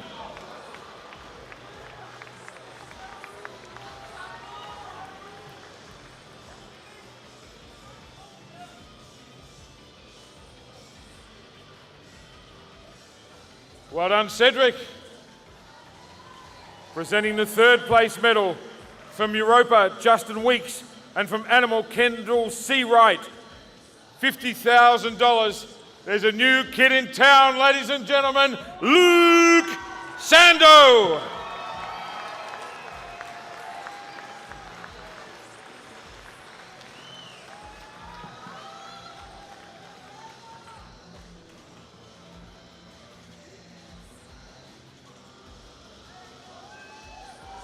Congratulations, Luke.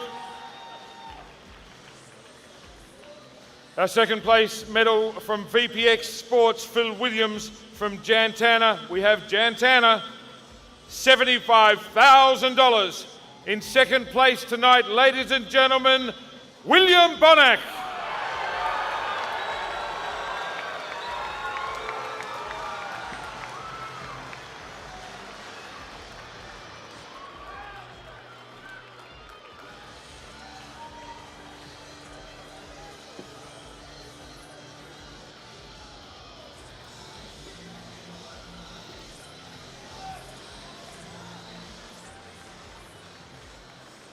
Thank you, William. Presenting our first place award medal for $130,000, Midway Labs, Karol Zawalski, and our winner, our new Arnold Classic champion, ladies and gentlemen, Brandon Curry.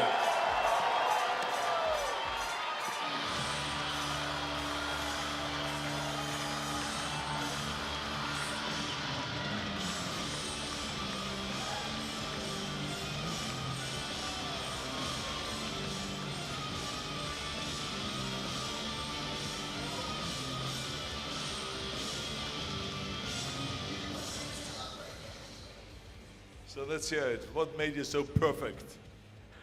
Well, man, God is good, man. Good genetics, man. Good coaching.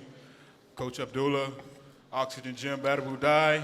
My wife supporting me. My kids being here supporting me. I got the best team in the world. I got the best team in the world. That's what you see. But what did you do physically? Okay, a lot of those competitors have their wives here, they have their kids here, they have their coaches here. But what is the difference between your training and their training? What did you train more? Did you train more intensely, or what was it? Or did you pose more? Or what? Well, when I speak of my team, it's like, for those of you don't know, my wife is totally cool with me going away for weeks, months at a time, training in Kuwait at Oxygen Gym with my coach Abdullah, and just being pushed to the limit, focus on all bodybuilding 100%. Not have to worry about anything. Those guys take care of me. My coach is with me every day, cardio, weight training. He's all in, looking at me every day. And how much training did you do every day, when you say every day? I mean, pretty much we have one day of rest, but pretty much every day we're in the gym at least a couple of hours. And then that's not even counting cardio. So depending on how much cardio we're doing, of course we do more to start, less to finish, because once we're in shape, we're going to baby the body a little bit, you know. And how much practicing did you do the posing? Well, the practicing, we pose every day. I mean, every day we literally pose, but 2 times a week he really wants to look at me, make sure I'm posing right, make sure I'm hitting all my shots right. And then when it comes to the routine, it's a lot of visualization. It's a lot of feeling the music, and it's a lot of just making sure you can see yourself in hitting those shots. And then when you go to practice, everything makes it easier, you know. And what's the percentage that has to do with diet versus training? That's an even ball game. I mean, we're in this sport because we like to train, right? That's why we're in this sport, right? So most of that is easy. But when it comes to the discipline of diet and the little fine-tuned adjustments, your coach looking over everything, seeing how your body responds to this and that makes probably the biggest difference when it comes to all those types that like to train, like to work out, like to be in the gym. So that separates the gym rats from the bodybuilders. Well, thank you very much. You're a great champion. And this is the second Arnold Classic that you've won, and you won a third. Oh, you won in Australia? Oh, Brazil too, that's right, yeah. Well, I was in Brazil last time. I was in the hospital. You were? Yeah, exactly. In 2013, yeah, but not the last year. Okay, well, congratulations. You look fantastic, and we see you very soon in Australia. Yes. Okay, good. See you, bye-bye. Give him a big hand, come on. Now let me do a quick selfie here, and then a Snapchat. Hold on a second.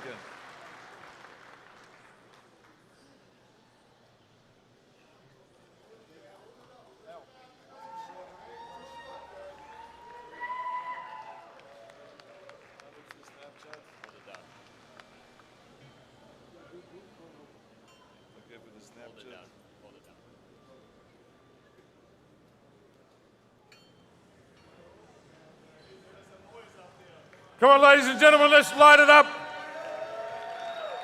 for winner Brandon Curry.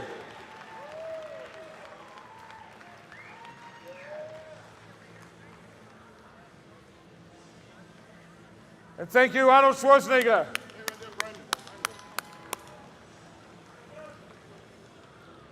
We're going to bring the guys forward for a group photo. You know, ladies and gentlemen, I just got a message from back home to say that the Arnold Classic live stream right now is the #1 viewed thing on YouTube in the world.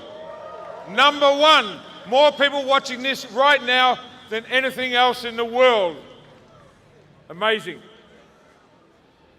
We've had a great night, ladies and gentlemen. On behalf of everyone at the Arnold Classic, Thank you and good night.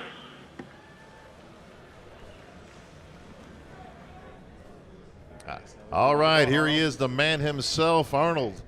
Great to be back in Columbus once again. This is my young boy, Nick. He's nice to meet you. The next generation coming in here, so this is a great honor.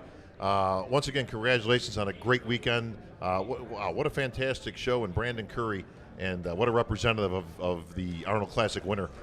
Well, I tell you, I was really impressed this time. You know, we have talked now several times when we did our Q&As at the Arnold Classic, and we have another one tomorrow. But we talked about, you know, the quality of posing and the you know, how long they hold the poses, and they felt like they were not in shape and they couldn't put in the stomach, and all of the stuff I was complaining about. But all of that is now getting eliminated, you know, so you've seen this time fantastic posing routines, very thoughtful. Everyone had their own kind of interesting music. They kept their waist in. No one stuck the stomach out. So I think it really registered, and I think that the very fact that we're giving money also for best poser and most muscular, so guys are concentrating on those things also. And you know, this is what it's all about, is, you know, to concentrate on being the most muscular, to be the best poser, to have the best body symmetry, and that's how you win the competition. End of story. Yeah, absolutely. Yeah. So this is the second year at the Arnold Classic that you had the Classic Physique division. I wanted to ask you, if you were still competing today, would you compete in Classic or Men's Open? I would compete in Men's Open competition, but I mean, I think that we have the Classic competition because today that the bodies look so different, and also what people are taking is so different.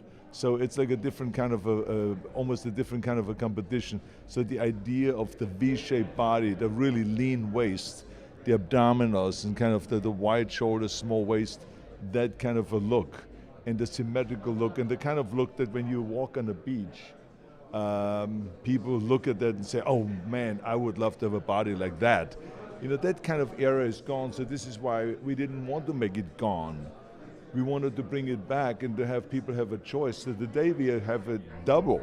We have the monsters, we have the really ripped big guys that are very muscular, that weigh 300 pounds, and we also have the symmetrical guy, the classic physique guys. So people really enjoyed it, and as you could see the difference, I mean, the guys yesterday in the classical physique, I mean, they all could hear a major vacuum. Yeah, I mean, did you see that? The difference because of what they take. So I think it's really great to see this classical physique, and so I think that the people today, the spectators, are enriched to have both.